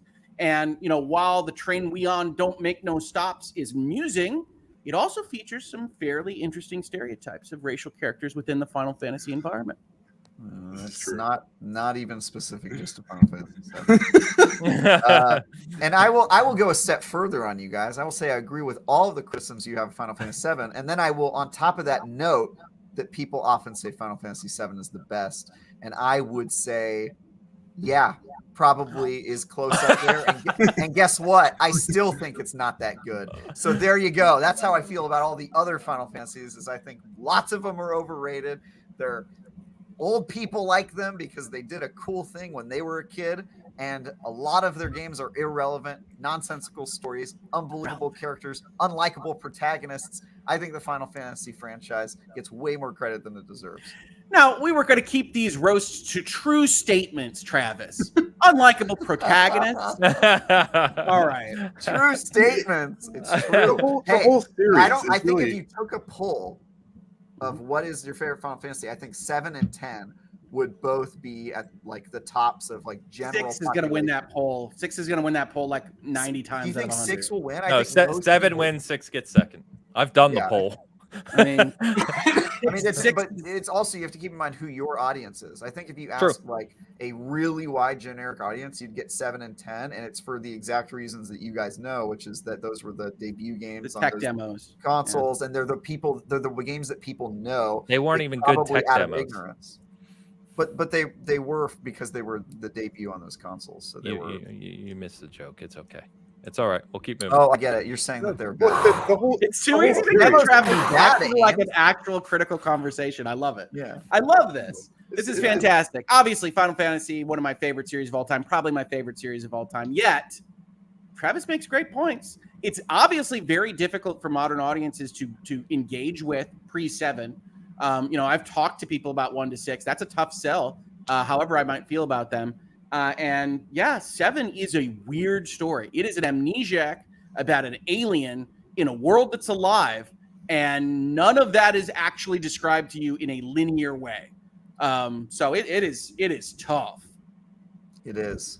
10 is even weirder in my opinion. But all the Final Fantasy stories border on nonsense. I mean, that is 100% true. Yeah. It's when 7 hit, it basically is like we need to really simplify this for the dumb babies out there because they obviously don't understand what greatness is. So everything like post 7, I think it's made for the simpletons. No offense. It's they just throw stuff out there and people are just like, oh man, look at the bright shiny stuff. Oh my gosh, look at these the summons, they're so beautiful. They have nothing to do with anything. So it's fine. In the same way that I feel like 7 was written by like a boomer that didn't really understand what global warming or pollution was, and then I feel like 15 was written by a Gen Xer who didn't understand what a millennial, who thought that they knew what a millennial was like, and then they wrote that Final Fantasy 15. It's always like out of touch people writing about the generational problems of the one that they don't understand, and anybody who's in that just looks at those stories and they're like, who wrote this? Like, is this made by aliens? What's wrong with this game? So that's my take on Final Fantasy stories. Melodrama and the supernatural is an acquired and often neglected taste. Yeah, agreed. Yeah, Agreed. But if we're roasting, I'm gonna go that route. So, all right, what's up? What's been bugging one of you game wise? What game gets entirely too much praise? Well, I mean, I did note Ames when we were creating. Oh, I'm sorry, Travis, go. No, go ahead. I'm sorry. I was gonna say when you were creating this list, I did notice that there was a game that you talk about a lot that wasn't actually included on it. And I had to add it in because I was like, surely it was overlooked, or maybe you just didn't think it was eligible yet because it's so new. But were we really going to let Elden Ring out of this? No, heck no. Because Elden Ring wasn't on the list that you provided to us. I did note that. Yeah, it was just more of a non-recent list, but yeah, Elden Ring is on deck. Let's go. Yeah. I mean, this is a game in which you are a rando thrown into an unintelligible world that you then take orders from giant Knuckles in order to complete. Is that not the hedgehog, by the way? Yeah. No. Although giant cool. voice Knuckles, get it modded in, people. Specifically, 2 Knuckles. Yes. Yeah. Yes. Yeah. Who I mean, they are holy Knuckles for some reason. Do what I say. But if you wade through a lot of meaningless banter that you can maybe discover on your 4th playthrough, you could find a possibly intelligent story. I think that's being very nice to it. I honestly think like Miyazaki was like challenging himself. He's like, all right, let's see what these suckers can fall for. And he just put a bunch of random like words in a bag, and he was like, they're gonna worship fingers, literal fingers. He's like, can I get away with that? And he just did that, and he was like, how much? Who should the Pope be? Who should the Pope be? It's a turtle. It's a turtle. And you know what? And they'll praise my genius. I have these guys every time wrapped around my finger so much. I'll just come up with the most incomprehensible shit, and they'll love me for it. That's what the fingers are metaphor for. They're Miyazaki just hold on, wait a minute. This controlling you like a puppet. Yeah. Yes, Dan, this is real. Controlling you go into like a room puppet. and there are 2 giant fingers. That's right. I feel like we just covered Dark Souls. Like each entry, right, gets more bizarre and larger with Miyazaki just figuring, what can I get away with this time? Exactly. And each time we praise him more for his genius, when in fact he's been feel trolling us for 15 years. I feel the the same exact people same get way mad at about Hideo. Kojima. It's like the Yeah. exact same thing. It's like he's We just can roll Metal seeing how Gear in. far he can go with his fans still just loving it, and he's just like these idiots. I We put can roll Monster Metal Gear and Energy Death Stranding ads into into this my game, conversation, and yeah. they still love me. Like, you know what I mean? Like how they're like trying to one up each other. Yeah. Yeah. And No. then we joke all the time about speaking on that, right, and simplifying. We've talked about simplifying formulas. Then you go to Bloodborne, and they throw this game out there, and they say, you know what we'll do? We'll take everything we've done, and it'll be similar, but we'll take away all of the core mechanics that we've developed before, so we can just make it kind of like a quick action game, which is easy to make. And then we'll just change the architecture of the city so it's dark and gloomy, and people will think we made a brilliant horror game. Watch. That's so Watch edgy. how think they brilliant this He's is. so edgy, dude. So moody. Yeah. Also, there's old ones. We're gonna throw in some Arkham horror in there. Yeah, Some you know that Eldritch. video of those goth kids under the bridge doing a rave where it's I like haven't broad seen that, daylight Travis. and it's really awkward. Have you guys seen that video? No. No. That video reminds me of, that's what I see when I think of Bloodborne fans. I think of like this really awkward group of edgelord youth who are just like completely oblivious to how like mid their game that they love is. It's Spider-Man absurd. 3 dance. Spider-Man 3 dance. Yeah, it's kind of like Edgy. yeah. It's very A cool. little bit of No, edgelord. I can't believe we're you not guys haven't seen the. We're the not bridge letting goth. Ains get rid of Elden Ring. No. back. I just said, I was just making a reference to Bloodborne. But the good news is if you spend like 200 hours in Elden Ring, you've played a game for 200 hours. Yes, True. indeed. Dan, there is I'm explanations available if you get into the 4th playthrough and find the guy where if you put an emote at the full moon in a forest, they might come and tell you a poem that could lead to a different guy and a different emote in a different mountain. I'm still He's stuck in the brilliant. fingers, man. I'm Brilliant. done. Yeah. My head.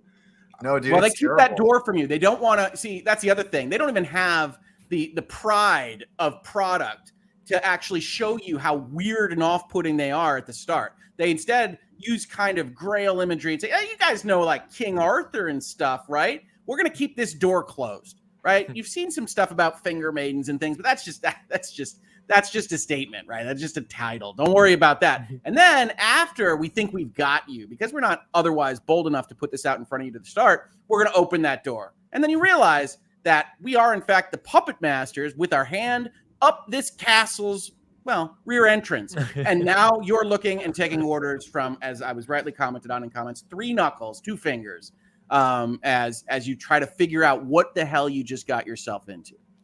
That's right. Very fair. I mean, I don't even know why you needed to roast it. You just said finger maidens. Try a finger butthole. It's the dumbest crap I ever heard.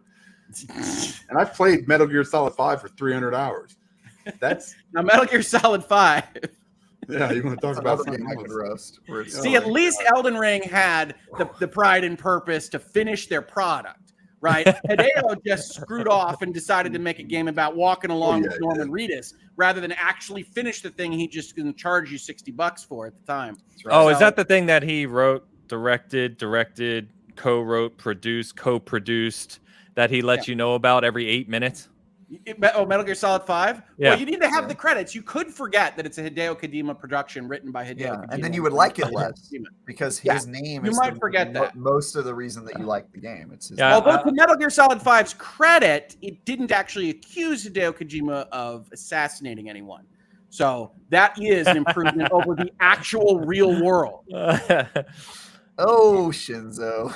Speaking of Metal Gear Solid, let's start with the original. Yeah. A game that gets a lot of praise, and I've never understood why. Really? This is just one of those games where you create this game again, PS1, so people are just in awe. Oh, we're making these mediocre games sound amazing because we're on this new platform and Sony's developed this new console, so I got to play it. You run around, the stealth aspect's a joke. It's not very well developed. He gives you a box to hide in, like, oh, you're brilliant, Kojima, a box. Yeah, no one's going to check that box for sure. And then you add these goofy sound effects and you run around, and then he thinks, I'm going to be even more genius. They're never going to expect that the game is going to play back at them with this character. And that has been something that people talk about for 25 years now as if it's something ingenious that he invented and has never been thought of before, and that no one's ever going to do again. And he's developed this reputation, and none of it is worthy or deserving. Wow. I mean, Well, okay, we're yeah. roasting, so. I mean, I feel like going after Kojima is kind of like, I don't know, it seems kind of stupid because he kind of does it to himself, like constantly. Like any of his games are just, I mean, any of you've played any of them, they're just straight nonsense. I mean, there's not a coherent story in anything. You know, people, you can roast these things. Dude, it's true. God, I don't even know if it's like wasted time. Like you None see of like the stories make sense. He's like you see like a kid on the ground. It's like, you know, and he's like beaten and just like, you know, it's like you don't want to go back and kick him while he's down. I mean, it's just like, you know, it's like piling on, like, you know, just craziness. Is it Metal Gear Solid 6 where somebody's soul is trapped in somebody's arm and then they What turn the hell is into... Metal Gear Solid 6? Sorry. Metal Gear Solid 2. No, we're roasting games. Is it Metal Gear Solid 2? It was 2. Where somebody's in somebody's arm and then he changes Maybe it was characters. one. He goes, "Dear brother," that one. Yeah, look at fake. I think when I saw that cutscene, One I with had the an vampire, out-of-body yeah. experience. That might have been the first one. I had an out-of-body experience in that game. I think it was the second one, but Maybe it was. He's like it was that made me just go, okay, dude, nothing in this franchise makes sense. Like he's just going fully off the rails. No, wait a minute. Are you suggesting that he named the lead characters in Metal Gear Solid 2 Jack and Rose so that he could go on a 20-minute tangent about Titanic 14 hours into the game? Because he did do that, in fact. Yeah. That's what I'm saying. It's just in that game. No, I'm not going to lean into this one, right? I will tell you what my complaints are about Metal Gear Solid. He takes too long.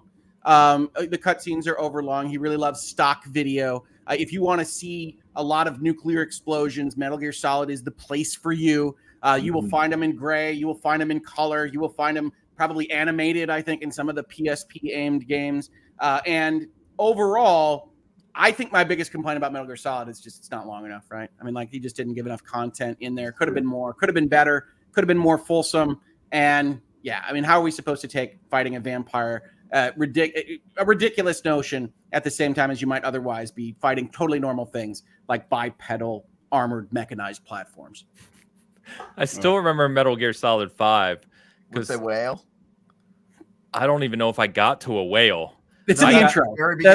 Okay, then I did. Flying whale. Oh, yeah, I was thinking of the part where like you're trying to escape from this building, and all of a sudden, like a guy comes in on a flaming flying horse through the wall, and I'm like, "What are we doing?" Like, this is like an acid trip. Japanese exist, dear brother. You will never understand this plot. Dear brother. Well, it's the same as Death Stranding, right? Like it's clear that one of Hideo's goals in the early cutscenes is to make you think it's completely out there and could not have any reason to exist in purpose. The wild thing about that is that Death Stranding, your mileage may vary, of course, at least explains what you just saw. Metal Gear Solid 5 has a lot more difficulty doing even that. Explain. Well, look, a lot of Hideo's writing is just figuring out whatever lampshade he wants to hang on the damn thing, as brightly colored as it is, and saying that's an explanation. I'm not going to fight against that. But at least Death Stranding goes and tries. And yeah, Death Stranding, obviously, it's a game that I love. It's my number one game of the year that it released. This obviously is going to cause a lot of consternation on this panel, but I can fully admit that it involves a lot of walking, a lot of long places, and a lot of falling down and then walking some more. And, you know, that might not be everybody's cup of tea. Might not. It's really hardcore roast. Death Stranding, : I knew that there was an attempt. Yeah. It is one of the most thoroughly boring games I've ever played, and it is nonsense. From Travis, that says something, huh? And it does things that no other game would get away with if it was not a Kojima game. Any other game, dude, if you put Monster Energy ads in your game, it would get destroyed, flamed to oblivion. But it gets away with it because it's Kojima. and that game is boring. Well, there's a cult of personality, right? There's cults of personalities around Miyazaki. There's cults around Kojima. There's that you can look at Knuckles, and you can look at walking simulators. You can look at Monster Energy drinks and his favorite bands that he just puts in all the time. And, you know, some people may like to just sit in the John Malkovich headspace of their favorite creator, but it doesn't necessarily help the content that's actually in their game. So, you know, I hear you. I hear you on that. I Regardless feel of how much I cried at the end of Death Stranding. God damn it. So many qualifying statements. Just hate the game with us. I know. What is this qualifying stuff? And I didn't what? I'm gonna use this opportunity That was to just a prepositional phrase. I will agree with you, Hope. Miyazaki is a cult of personality that I think doesn't help the games, and people should expect stories from those games. Death Stranding and Metal Gear Solid have a cult of personality that I don't think helps those games. The Kojima should he's a human. He makes mistakes. Sometimes he tells shitty stories or makes boring games. And I'll say that there's a similar cult of personality around Todd Howard. And with that, let us move on to Skyrim, Oblivion, Morrowind. The Elder Scrolls. Not the Elder Scrolls Scrolls. Online, by the way, which is not Bethesda. True. Very true. So I think it's fair to say that Skyrim is the best-selling, most beloved one in general. It is. General of this series. People love Vikings. Yeah. So Skyrim, huh? Yeah. Yeah, So you're Skyrim. gonna take the majority A of 5-hour plot line already stretched out to 14 hours, and then apparently made a good fantasy The world. plot is so bad in Elder Scrolls. What story are you telling in that I don't game? remember any story. You don't? What is the story of Skyrim? Go. Name a character. Dragonborn. Wait, That's all I you know, got. the good thing though. The good thing about Skyrim is it doesn't tell a very good story at all. But the good news, right, is that it took all of the awesome stuff that some of the earlier Elder Scrolls games did and took away those as well. So Yeah, you have as that. Dan had pointed out, this is Skyrim is one of the simplification games, right? Yes. If you go back to Daggerfall, Morrowind, or what have you, Skyrim is the natural progression of push A to awesome, right? I mean, like this, BioWare's not the only ones that are saying Forado, dragon bitch, and then we got Skyrim, right? So yeah, there's plenty to argue about with Skyrim. Yeah, I can tell you the story. It features a dragon named Alduin, the Devourer of Worlds, who comes out of a portal because he was sent forward in the future by the heroes that banished him into the future in the past. And when he arrives, he's like, I'm back. Well, I guess I never really left. You just sent me into the future because you kicked the ball down the court and made somebody else deal with your problems, some heroes you are. And then when he gets there, he goes, I'm going to keep devouring the world with all my dragon brethren who disappeared for a little bit now that I'm back. And then you kill him. That's the story. The story is the dragon comes back and then you kill him. That's the entire story. And then because they needed an extra act, because that 5-hour story that is actually a 1-hour story, really, Hogue. I think you're being a little bit. I'm trying to give credit, right? We can roast, but we don't need to be cruel. Yeah, it really is a 1-hour story. To pad it out, their solution to make it a little bit longer is that after you kill him, you have to go to the land of the dead and kill him again. You have to kill him again. You got to kill him again. You got to go kill him when he's dead. You know how that works. It's, one of the best tropes in video games. How can you sell a series to me that is entirely based on the marketing of you don't have to follow our story at all, right?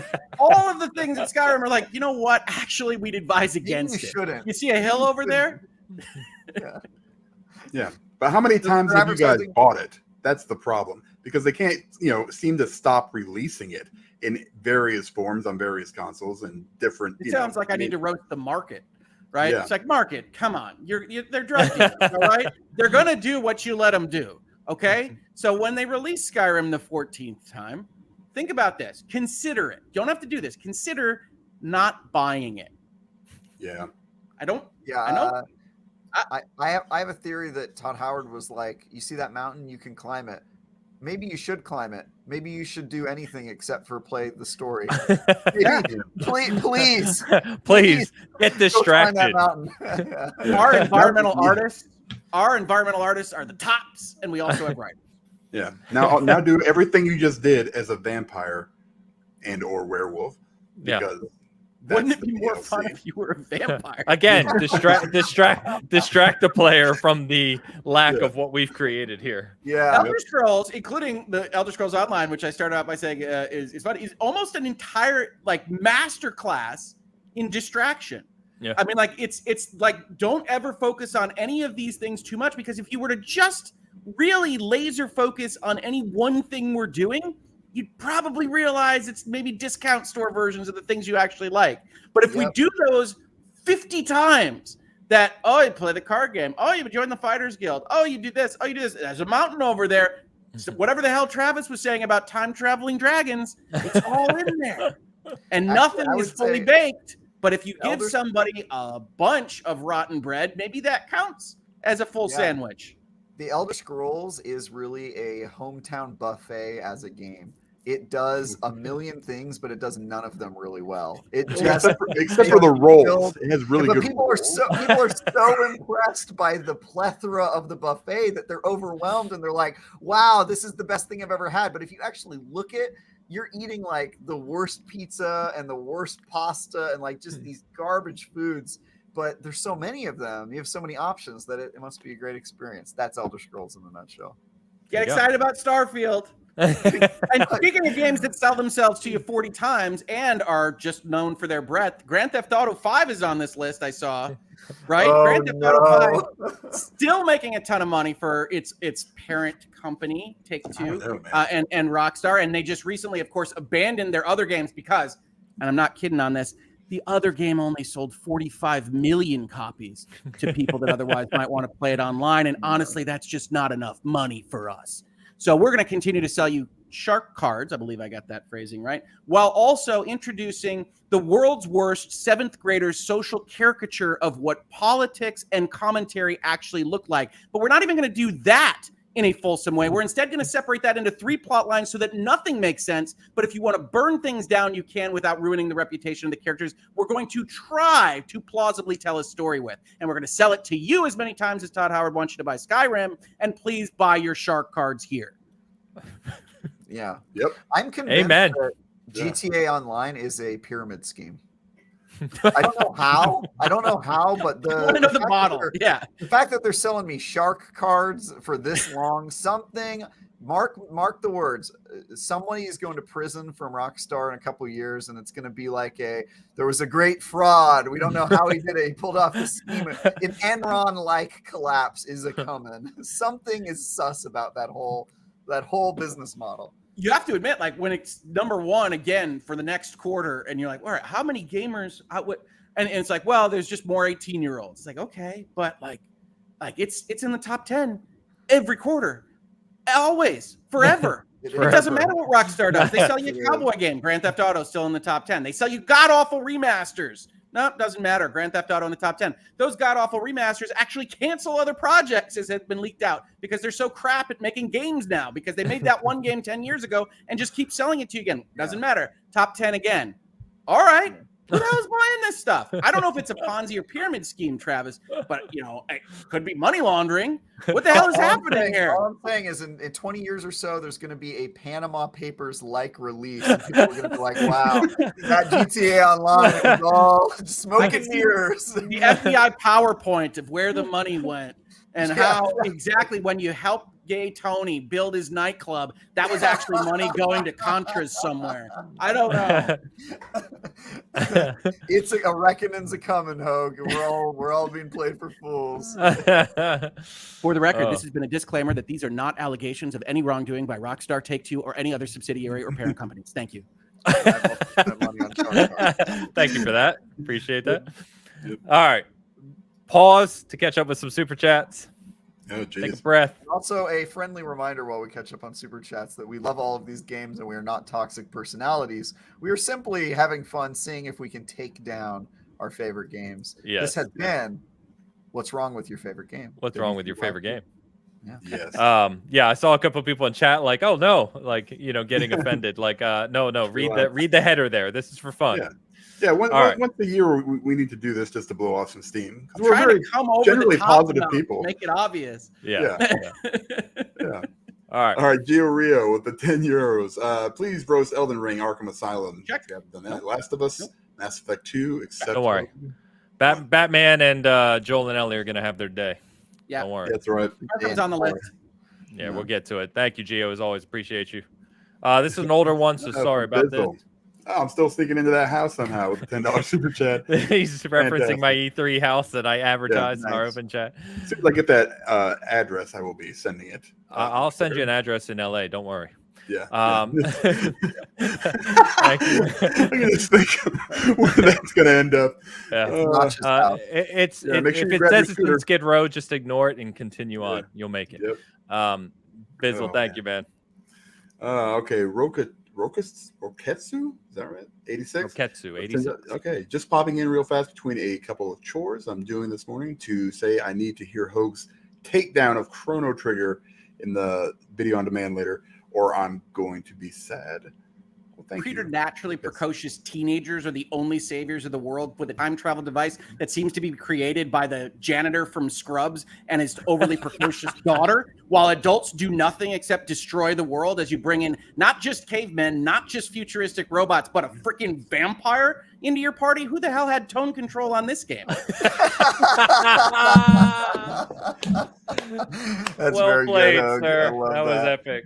That's That was great. epic. Well played. There you go. Thank you, Roketsu. Appreciate I you. knew it wasn't on the list already, so I was like, we'll just throw it down. Wing it. Yeah, just wing it. Gecko All right. back in the Yeah, a house. couple back to back for Gecko. I wonder what will happen when Resident Evil 6 and Metal Gear Solid have a baby. Ooh. Death Stranding will happen. Not nearly enough combat in Death Stranding for that. That's true. That's true. Ooh. Although Norman Reedus doing some of those like wrestling moves against some of the people in the Monsters Inc. Riyadh jackets would be interesting. And the follow-up. Yep. Oh, do you think that Mafia 3 is better than GTA 5? This is not sarcastic or parody content. Yes. I'm with you, man. I'm with you on that one. It's a crazy take. I mean, better at what? Better at story? Yeah. Narrative. Narrative, I agree, 100%. That's not what he said, though. Soundtrack. Definitely.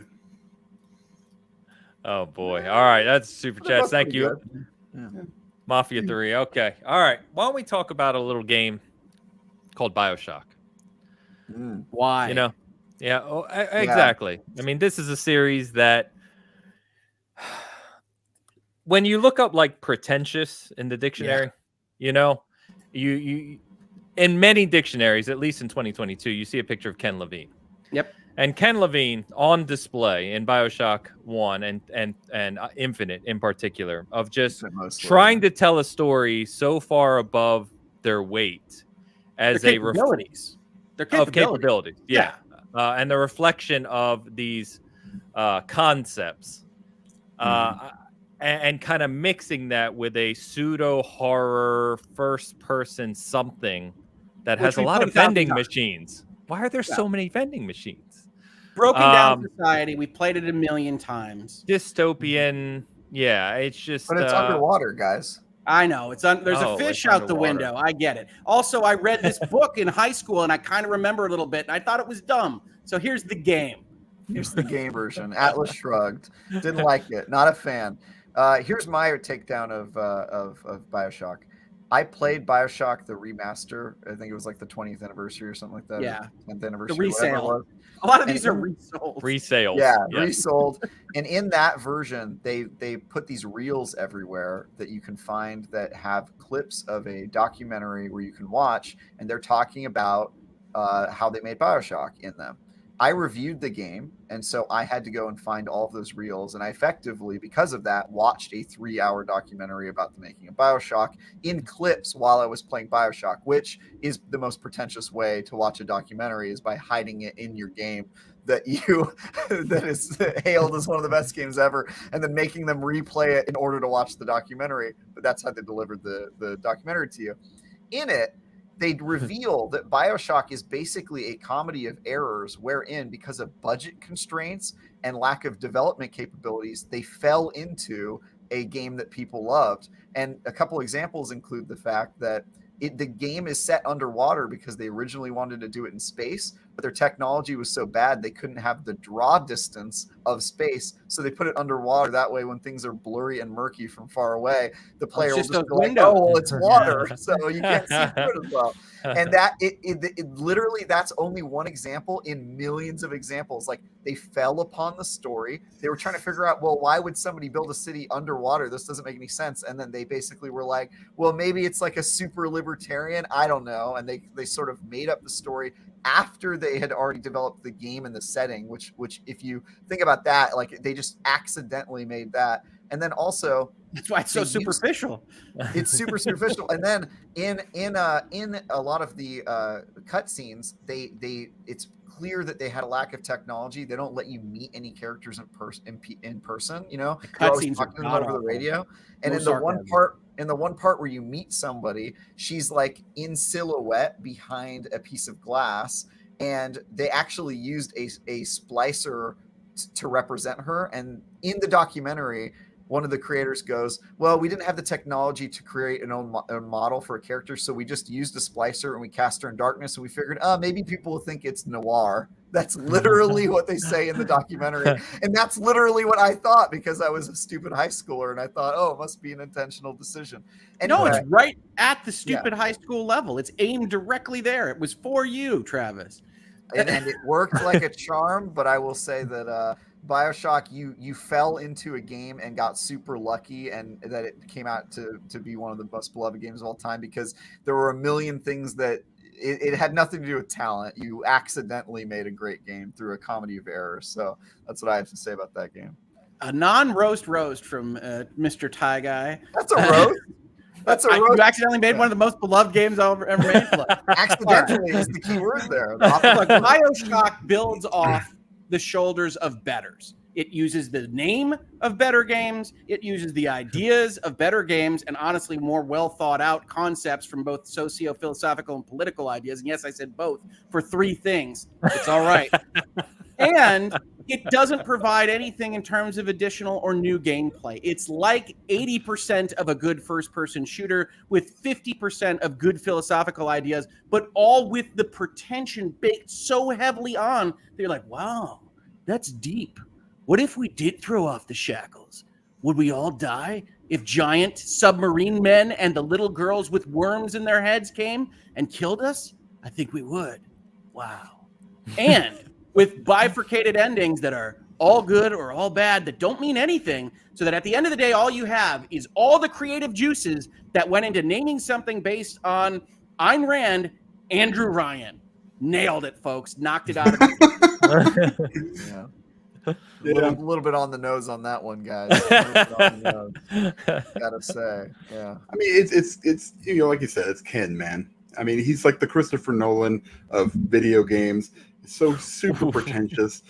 Sorry for any Christopher Nolan fans out Dragging there. In movies. I'm just gonna throw it. I can't stand that guy. All it is it's self-righteous garbage, and it's just, he's got his head so far up his ass. Sorry, pardon my French, but when he farts, he whistles. That's how bad this guy is, and it just proved it. And expounded on it with Infinite. It's just. I enjoy every once in a while a nice message in a video game or some kind of political commentary. You know what?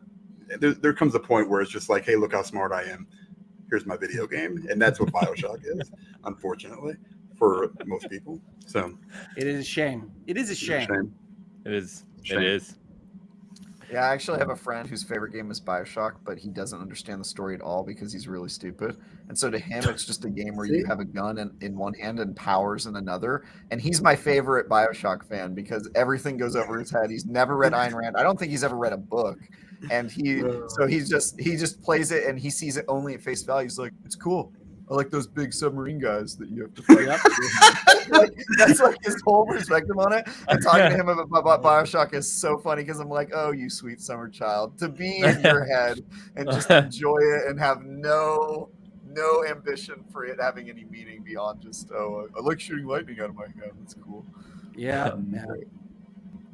All right, boys. What game you itching to talk on? Witcher 3.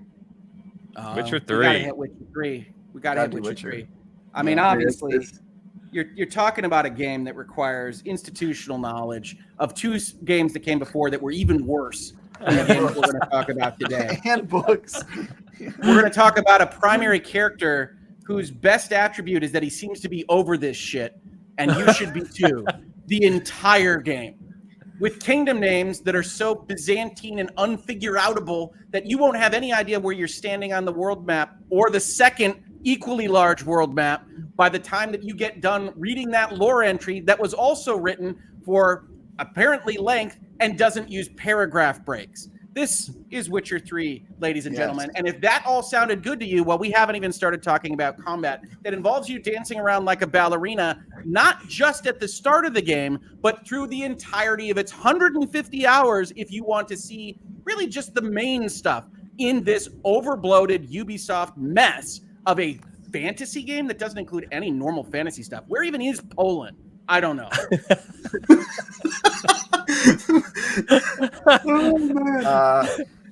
Witcher 3, you guys, CD Projekt Red, you made horse mechanics that are so bad that I wish I didn't have a horse in the game.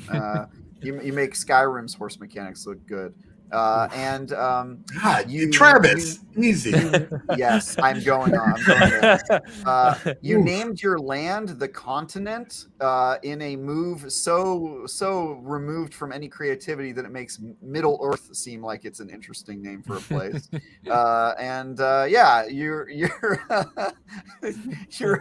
Your combat is measuring 10 times and cutting once, as if you were trying to put your players to sleep well before they ever entered the monster. That's why you have to meditate before you even get in there. You got to go to sleep to even go into combat. You gotta, you gotta go to sleep. Yeah. And I went to sleep with Geralt during that meditation. Yeah. Wait, sleep with Geralt? That didn't. Yeah, sound I'm sure you have. Sleep with Travis. Geralt. I slept with Geralt, guys. Geralt of Rivia. I'm not even blaming you on that one, buddy. Yeah, in that bathtub, baby. Pretty much the most riveting parts of the game to begin with. Once you get through the 20-hour intro, of course, if you still remain with the game at that point. And very clearly, CD Projekt Red, took inspiration from a series of books and somehow over the course of 3 games failed to really capture any of the true essence within these games of what those were to be about. So it's a pretty good job of taking a trilogy. Again, we're kind of on a trilogy by accident here, and kind of reshaping course and never landing in the proper destination. Let's just remember that CD Projekt started this masterpiece of artistic impression out by having a game that featured collectible cards for your sexual conquests. That, ladies and gentlemen, is The Witcher. So I don't want to aggrandize that kind of behavior, let alone everything else that goes into Witcher 2 or Witcher 3. You want to aggrandize that type of behavior. As somebody who has printed collectible cards for all of his sexual conquests in real life, I just want to say. First of all, I love, in my head, I immediately go, How big is that deck? Did you ask off a photo and then did you contract out for some some artistical artistical stuff? Easy to shuffle. You did say deck. Yeah. Right. Okay. It's a 2-card deck. The deck is using, I give it a 2. I give it a 2. Yeah. Well, if you look at it in the right light, it looks a lot thicker than it is. But taking it down a notch, my deck with an E, guys, it looks a lot thicker than it is. Witcher 3's main plot, since we commented on this in Skyrim, is so the opposite, so long and overwrought and repetitive that by the time you get to the end, you don't have any idea where you started. It is no surprise why Witcher 3 is much, much more beloved for its side quest content, right? You could talk about the Bloody Baron to anybody that's ever played Witcher 3. You ask them what the hell ever happened with Ciri, you don't know. Why? Because it's so damn long and because they have so much quote-unquote choice that the narrative reins are completely removed from any ability to tell a decent story at the end. So your ending might be different, but it might just suck. And they have no idea what your ending was because they have 4,000 variants of 17 different endings. And who knows what happened to Ciri and what made the most sense. We know the Bloody Baron plotline because everybody basically went through it in roughly the same way. That isn't a game worth celebrating. That's a game that wastes your time and asks you to love it for the privilege. Yeah.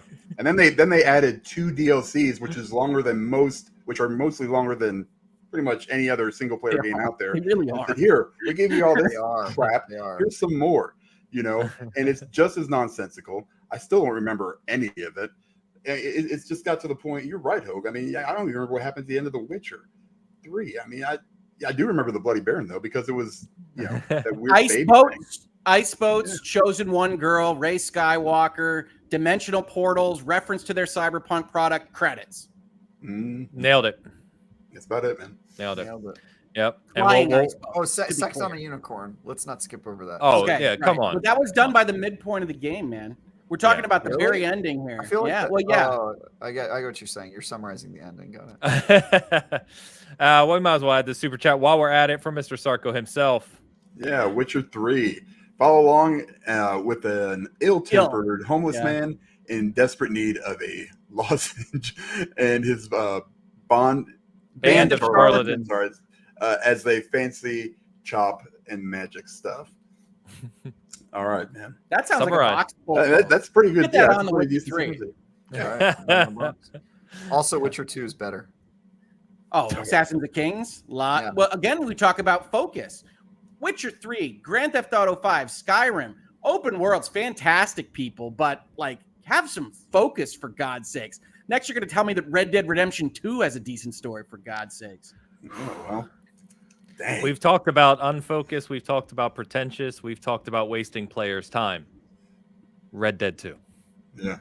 Let's do it. I submit my case. that's the whole case right there. Prosecution rat. What's the next game, guys? A game more interested in making sure the physics on its horse's balls are correct than making sure that it tells you a story that's worth telling. And if you have the temerity to step off a mission track by 1 or 2 steps, it will just yeet you right back out to the beginning of the mission. Because if you're not doing what these directors who know best want you to do, well, then you're not playing their Red Dead Redemption 2 game at all. It is Red Dead Redemption 2 is a game that's so slow it actually makes you feel like you're living in 1810. So, it's a simpler time of way of life. Back before all these fancy machines and big old cities, we played games like we play every other thing. And they're going to tell you about that many times over. Yes. Tutorial screens. Do you like radial menus? I hope you do, because that's what cowboys use. It was a slower time where control inputs were slowed at the same rate as our discourse. Our animation matters more than your gameplay. Get excited. A game where it takes so long to get to the next main mission that you might as well just sit down and play a couple rounds of poker. Maybe that'll be more interesting. Why don't you just take a seat and play a couple rounds? Because that next main mission is going to hit the same plot point that your last 3 did. I mean, yeah, we were essentially millionaires within like 30 minutes of starting the game. You know, right after the first part of it, you know, you're running around with thousands and thousands of dollars that you can donate to a camp for literally no reason. It gives you no benefit whatsoever. I've never understood that. I mean, it was always, you know, I assume people were struggling back then, you know, where you had, oh, hey, I have $3 or $4. I'm a rich person. No. I found a gold bar or 2 or 3, and then next thing you know, I'm just rolling, you know. They're just laying around. Dutch is constantly complaining. I'm out here getting treasures everywhere. They're never damn hill. Why are you complaining, Dutch? And why is every mission Dutch has a plan and it goes wrong? What are we doing? I'm like, Dutch, I got the money for Tahiti. I had it in like 3 hours. I'm out of here. Let's go. Let's go, man. Damn it, Dutch. Arthur, I've got a plan. Travis, that was great. It's also a game that really, really wants you to kill animals. Have we mentioned this? It really wants you to kill them, and it does it in just like gory detail with like full skinning animations, and the noises that the animals make when you kill them will haunt you in your sleep. It is a very visceral, extreme experience for this person who has never taken an animal life, aside from the occasion. It's kind of hot. Yeah, so you think it's kind of hot. All right, I forgot. Prints collectible cards. But we're roasting. Oh no! But that's a genre, right? I mean, we can come back to Red Dead, but like you're not wrong. Like one of the things in like the Skull and Bones trailer is like, look at the animals that you can kill. It's like, okay, all right, cool. I mean, we don't have to get that excited about it. I understand economies and things. Certainly, Far Cry does a lot of that. And whatnot. Although I'll never understand why in like Horizon, if you have a raccoon bone, that gets you a bag faster. Whatever. That doesn't matter. So yeah, Red Dead Redemption 2 loves its horses, but also loves you to murder everything else. Yeah. Also, you can murder your horse on Oh, of accident course. a lot, like I did. Of course. Unfortunately, yeah. So speaking of pointless horses and nonsensical game items, I'd like to talk about a little game called Breath of the Wild. Yeah. Oh, boy. So if you've ever wanted to play, Serious. See, Ains is warming up for this one. if you've ever, basically, I'm trying to figure out how to summarize it in as few as words as possible. So Breath of the Wild, here's my pitch if you're going to buy this game. None of this is sarcasm. Take take an RPG, He means this. remove all character development, remove all RPG elements, remove all are you meaningful describing Elden loot, and sorry. then layer in Fisher Price's My First RPG mechanics. Breath of the Wild. It'll be the Then best game trap you've it on ever the played. Switch's graphical output. Let's not, Yes. Oh, then let's not play it in forget the 540p. resolution. Yeah. Yeah. And pretend that there's meaningful stuff around every corner. You'll enjoy yourself. You're too kind to Breath of the Wild. I am. I'm being Because kind. I you've told you I was going to skipped keep out- it simple. I was going to keep it light. You've skipped out on 100+ shrines apparently made out of the same level of Lego blocks that any other developer might use as an example texture to train their interns. And a game Fisher that Price game doesn't even, despite using the Zelda name, decide to give you a dungeon. What Nope. is it doing? I don't want to climb a damn elephant's butt. I want to actually be puzzled and have some dungeon elements. What Yep. are we talking about here? Oh, and guess Yeah. what? You're going to spend the entire time walking through this empty world to fight 4 beasts that, as with every game seemingly in Nintendo's history, you have to hit 3 times. You hit them 3 times and they fall over and die. And then you've apparently saved the world again, I guess. Maybe. Nintendo is petrified of potentially challenging you. Even when it seems like bosses have cool concepts, you don't get to even explore them because they're dead before they've had a chance to even get out a monologue. Oh, Not and that just I- wait. Yeah. To help fill this empty world, they're going to add 900. This is not even a joke. 900.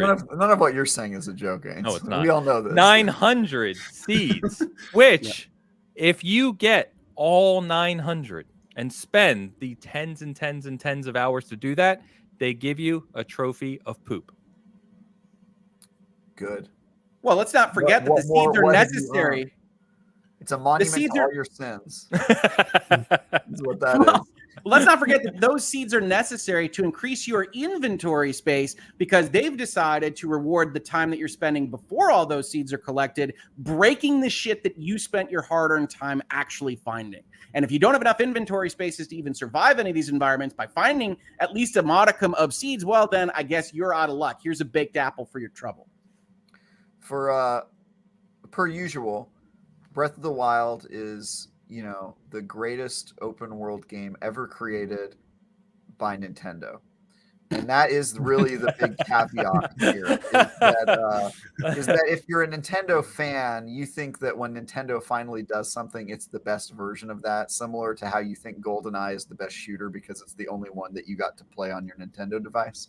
You feel that Breath of the Wild is the best open world game because it's the only one that the Switch can run because it uses hardware from 2004.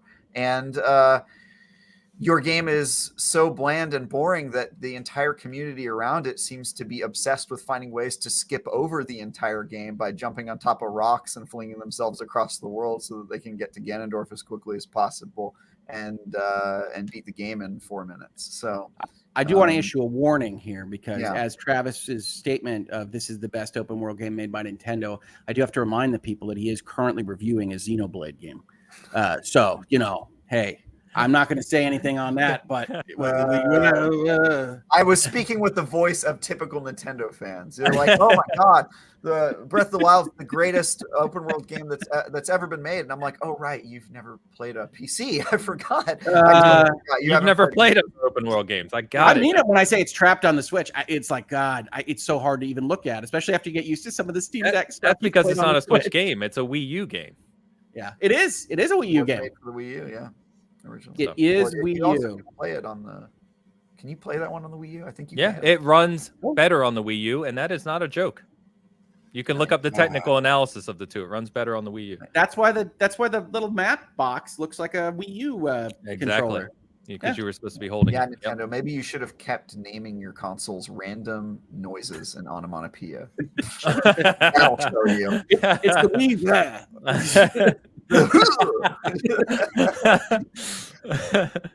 Yeah. So obviously, Breath of the Wild. Come on, not even a troubling inclusion in this listing.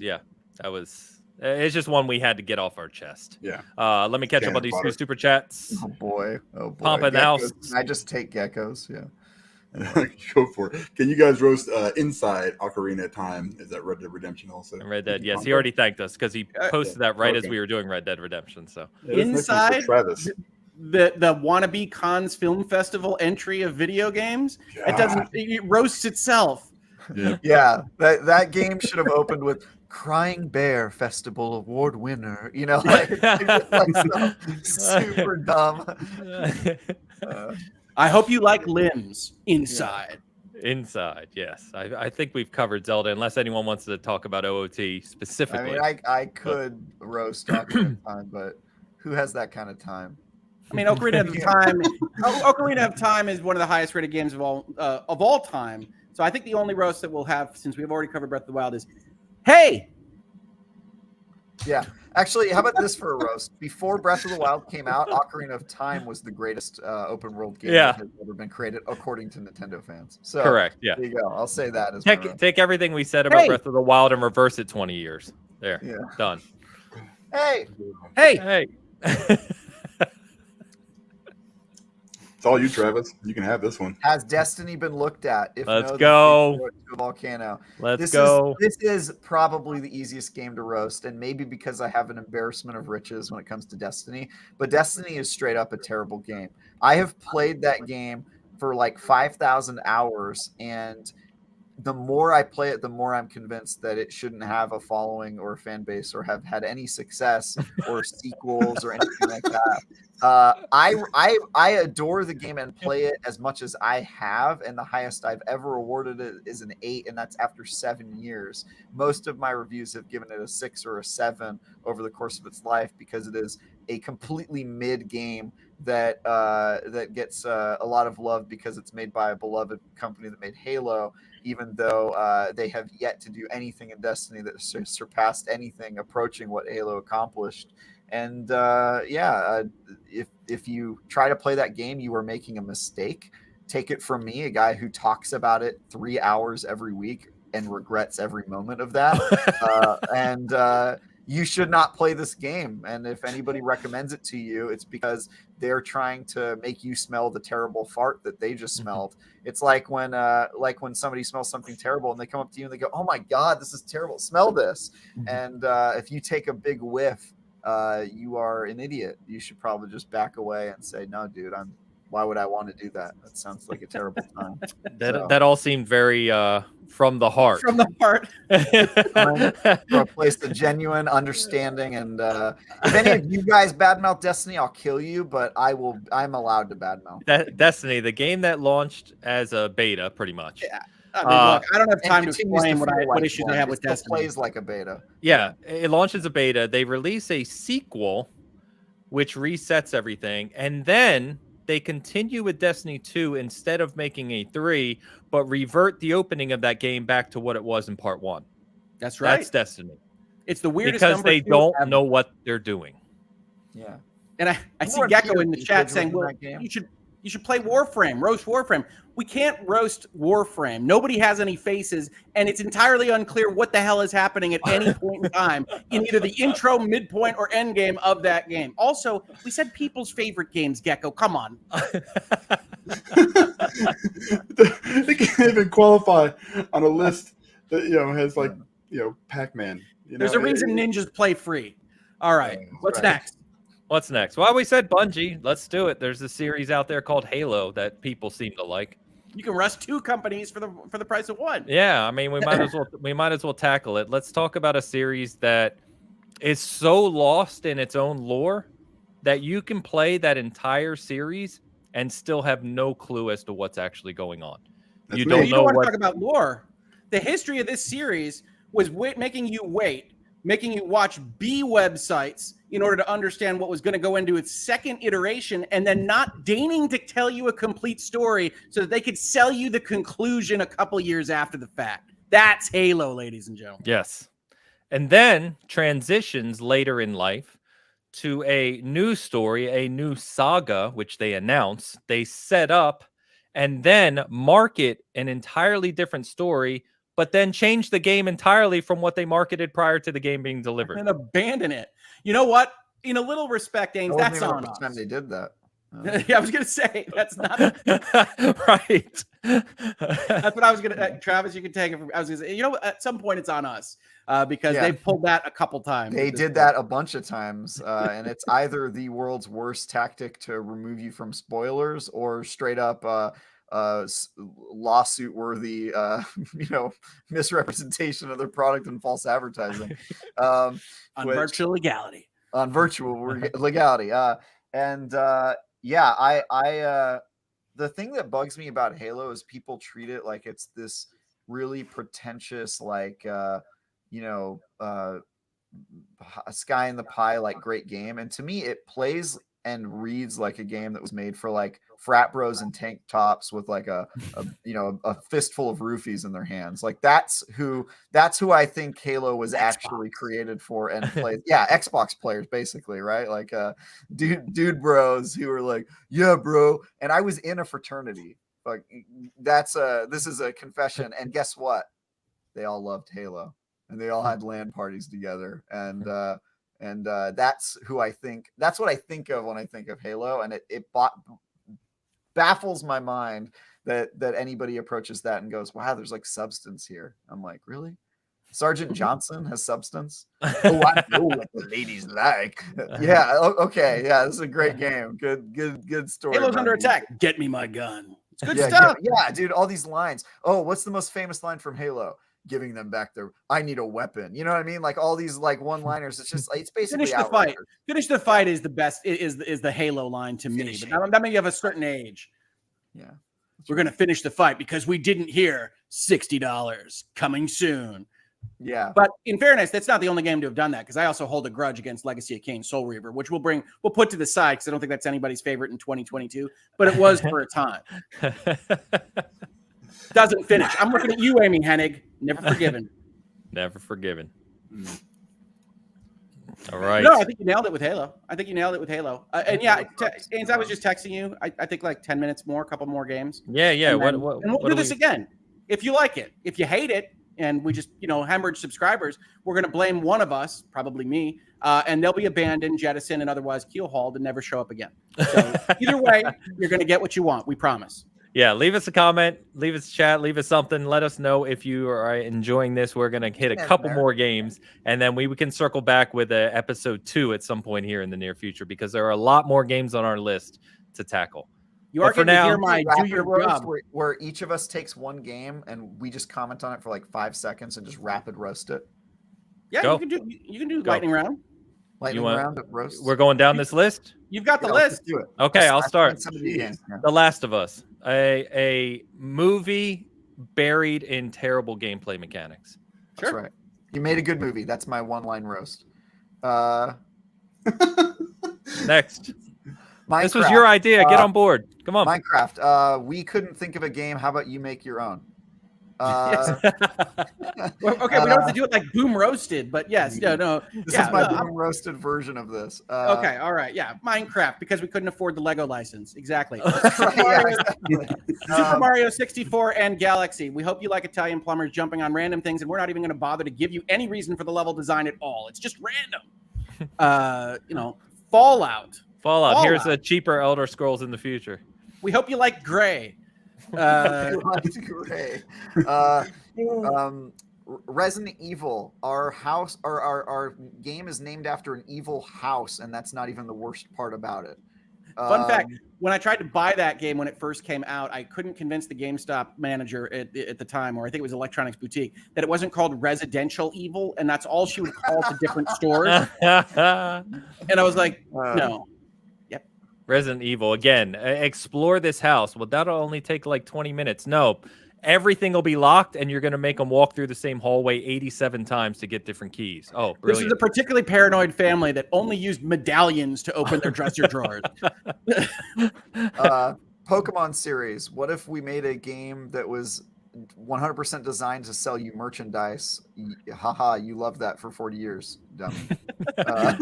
Horizon Zero Dawn. We're going to tell you a story that's been told 100 times before, but we're going to tell it to you in the last 9 minutes of a 60-hour game. Enjoy yourself. Hashtag Robot dinosaurs. Does it count as diversity if our main character is a ginge? Boom roasted.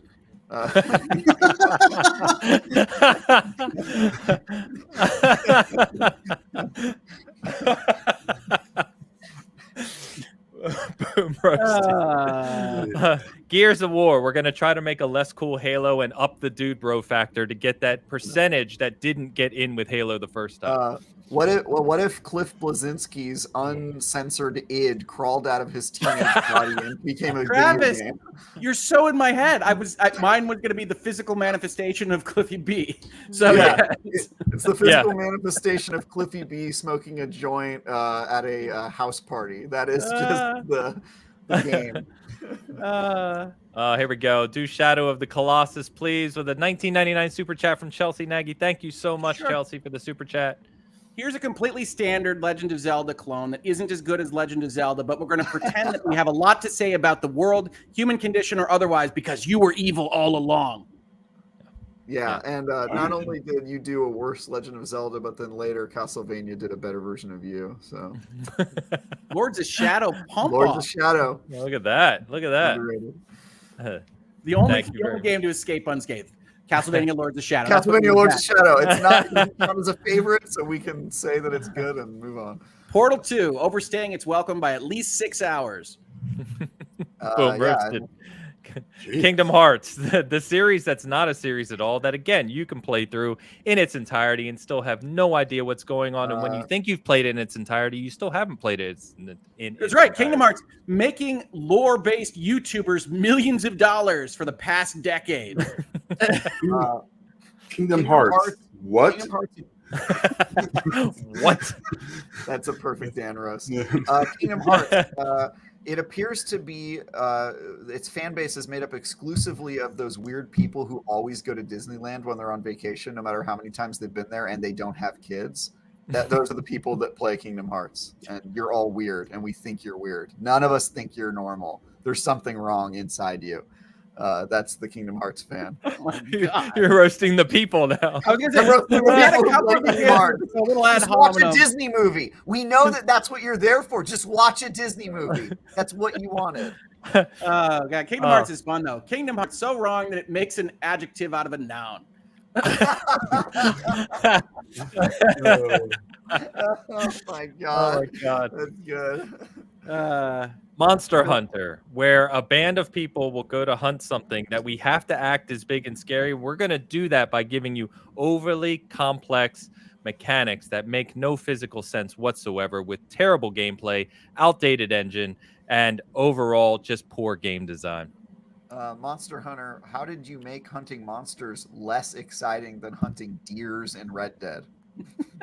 Fair. Yours is better than mine. Yeah, yours is definitely better than mine. Monster Hunter filled with so many menus, you'll never see a monster. But here's a shiny cat. Monster Hunter, a game that takes so long to actually hunt the monsters, you might see as many monsters as they see ghosts in the show Ghost Hunter. Oof, we're roasting shows now. Let's go. Get on it, man. What else? Let's see here. Anything That's on it. this? That's it. 10:30. We calling We're it. good. We calling Come it. on. Oh wait, we got to get one more. We got to get one more. You guys got to give your thoughts on Assassin's Creed. That's a big one. Assassin's Creed, a game, the rare game that peaked on the first entry. Again, truthful statements, Travis. Assassin's Creed, this series was made by a diverse group of people that hate all cultures. Yeah, I'm not following that one. No, that's a good end cap right there. We did get a late super chat from Gio Rio. Yeah, man. Thanks for the laughs, you guys. Have a great Sunday. Yeah, so Thank you for the support. Yeah, thank you, Gio. We Thank you can't so do much. it without support from people like Gio and from people like you. So if you find yourselves listening to this and you want us to still be around making these episodes, please do consider at least liking and subscribing. We don't need super chats. We don't need all that necessarily, although we appreciate it very, very much. But a like and a subscribe tells YouTube that you didn't just fall asleep and this got turned on and you're not actually paying attention to the material. And if you could do that, that'll help us tell YouTube that you actually like these things and that more people like you would like them as well. So please take a moment, hit those buttons. They shine, they make different colors. You're going to enjoy the experience, I promise. Thank you, sir. And we got another late super chat. So after the nice Gecko. end cap you did there, Gecko back in the house Super Mario Bros. asking for Super Mario Brothers. Super Jeez. Mario Bros. Come on. The only franchise that can make anything related to Italy exciting in 2022. There's Super Mario Brothers glorifying drug paraphernalia and mushrooms since the early 1980s. Your hero is a plumber. Done. Who really likes All I gotta pipes and say about mushrooms. you. It's weird move, Nintendo. If you've played one, you've played all 37 of them. How about this? Super Mario Brothers, a game that will be considered on the same level as Blackface in like a couple decades. With their representation of Italians. Super Mario Brothers so lazy we had to shorten Brothers. Well played, guys. Well played. Chat, you've been great today. So Hogue gave the spiel about liking and sharing. Thank you so much for your support. Of course, we will come back. If you had fun, please let us know. Please leave a comment. Please let us know on Twitter because we will circle back and do some more #BoomRoasted shows in the future. For We might now, just have a rapid fire segment because that's fun. yeah, that's fun too. I feel like we that's can better just than litter deep dive. those in our shows randomly at this point. Yeah. I feel like it should just be a segment, 5 minutes, and we just roast as many as we can, and then that's it. It doesn't need, because that's more fun than the deep dive. You don't have to explain. You have to be concise. It challenges you. Okay, There yeah, you we're go. evolving as we Travis go. has You spoken. see this? Yeah. Hey, everything's experimental. We like to experiment here in the Bitcast. If you'd like to join us, please like and subscribe. Yep. yeah, that. All right. So, Travis, what do you got coming up, man? Where can people find you? What do you have coming? Yeah, so this week my preview of Xenoblade Chronicles 3 came out, which you can read right now. My review is coming on July 26th, and in between then, I will be previewing Roller Drome, the roller derby pistol game for PlayStation. So that should be good times. Other than that, you can hear me talk about Destiny, a game that I despise, every Thursday at 4 p.m. Pacific. And you can follow me on Twitter at TieGuyTravis if you want to get the digital equivalent of genital warts. That's me. #BoomRoasted. #BoomRoasted. I'm following me on Twitter. Yeah. Hogue. Well, Headlines and Hangouts is back. We're doing it every morning now at 7:30 as we work to build our second Michigan Stadium over on the Virtual Nice. Legality YouTube channel. If you like that kind of stuff, we've covered a lot. We covered a Final Fantasy 14 billboard that drew a lot of internet attention, and we had some legal analysis there. We talked about Elon Musk and Twitter. We're probably going to talk about that 1 or 2 more times this coming week because there are a lot of questions that people have about that. So if you are interested in those kinds of topics, you want to help us build that second Michigan Stadium, we're just getting started over there on Virtual Legality. So come join us, like, subscribe, do all those fun things over there because we're going to keep making content and then keep having fun over here on Sundays at the Bitcast. So I'm everywhere. I'm online seemingly all the time, every day. And you can't miss me as much as you might otherwise want to. Well played, sir. And here at Season Gaming, we'll have a few things this week. Cast Co-op will be back this week. We have a video that just went live looking at the financial analysis of Xbox, PlayStation, Nintendo. You may want to check that out. We've got some patron exclusive content coming. Good one. Yeah, thank you. And Travis and I also soon here will be having a discussion on game review methodology, which we'll be sharing as well. So keep an eye out for that. That'll be great, folks. I could tell you behind the scenes, I've had wonderful DMs, and Travis has some absolutely fantastic thoughts. That is not going to be one that you're going to want to miss. Yeah, so we're fleshing that out behind the scenes as well. So thanks as always for your support. It's been a fun one today. A lot of laughs. I hope you enjoyed it. I hope it lived up to your expectations, and we will definitely play around with it in the future, like we said. So as always, thank you for tuning in to Bitcast, where we cover all things Xbox, PlayStation, Nintendo, and PC with industry, technical, and legal insight. Hope to see you next Sunday. Until then.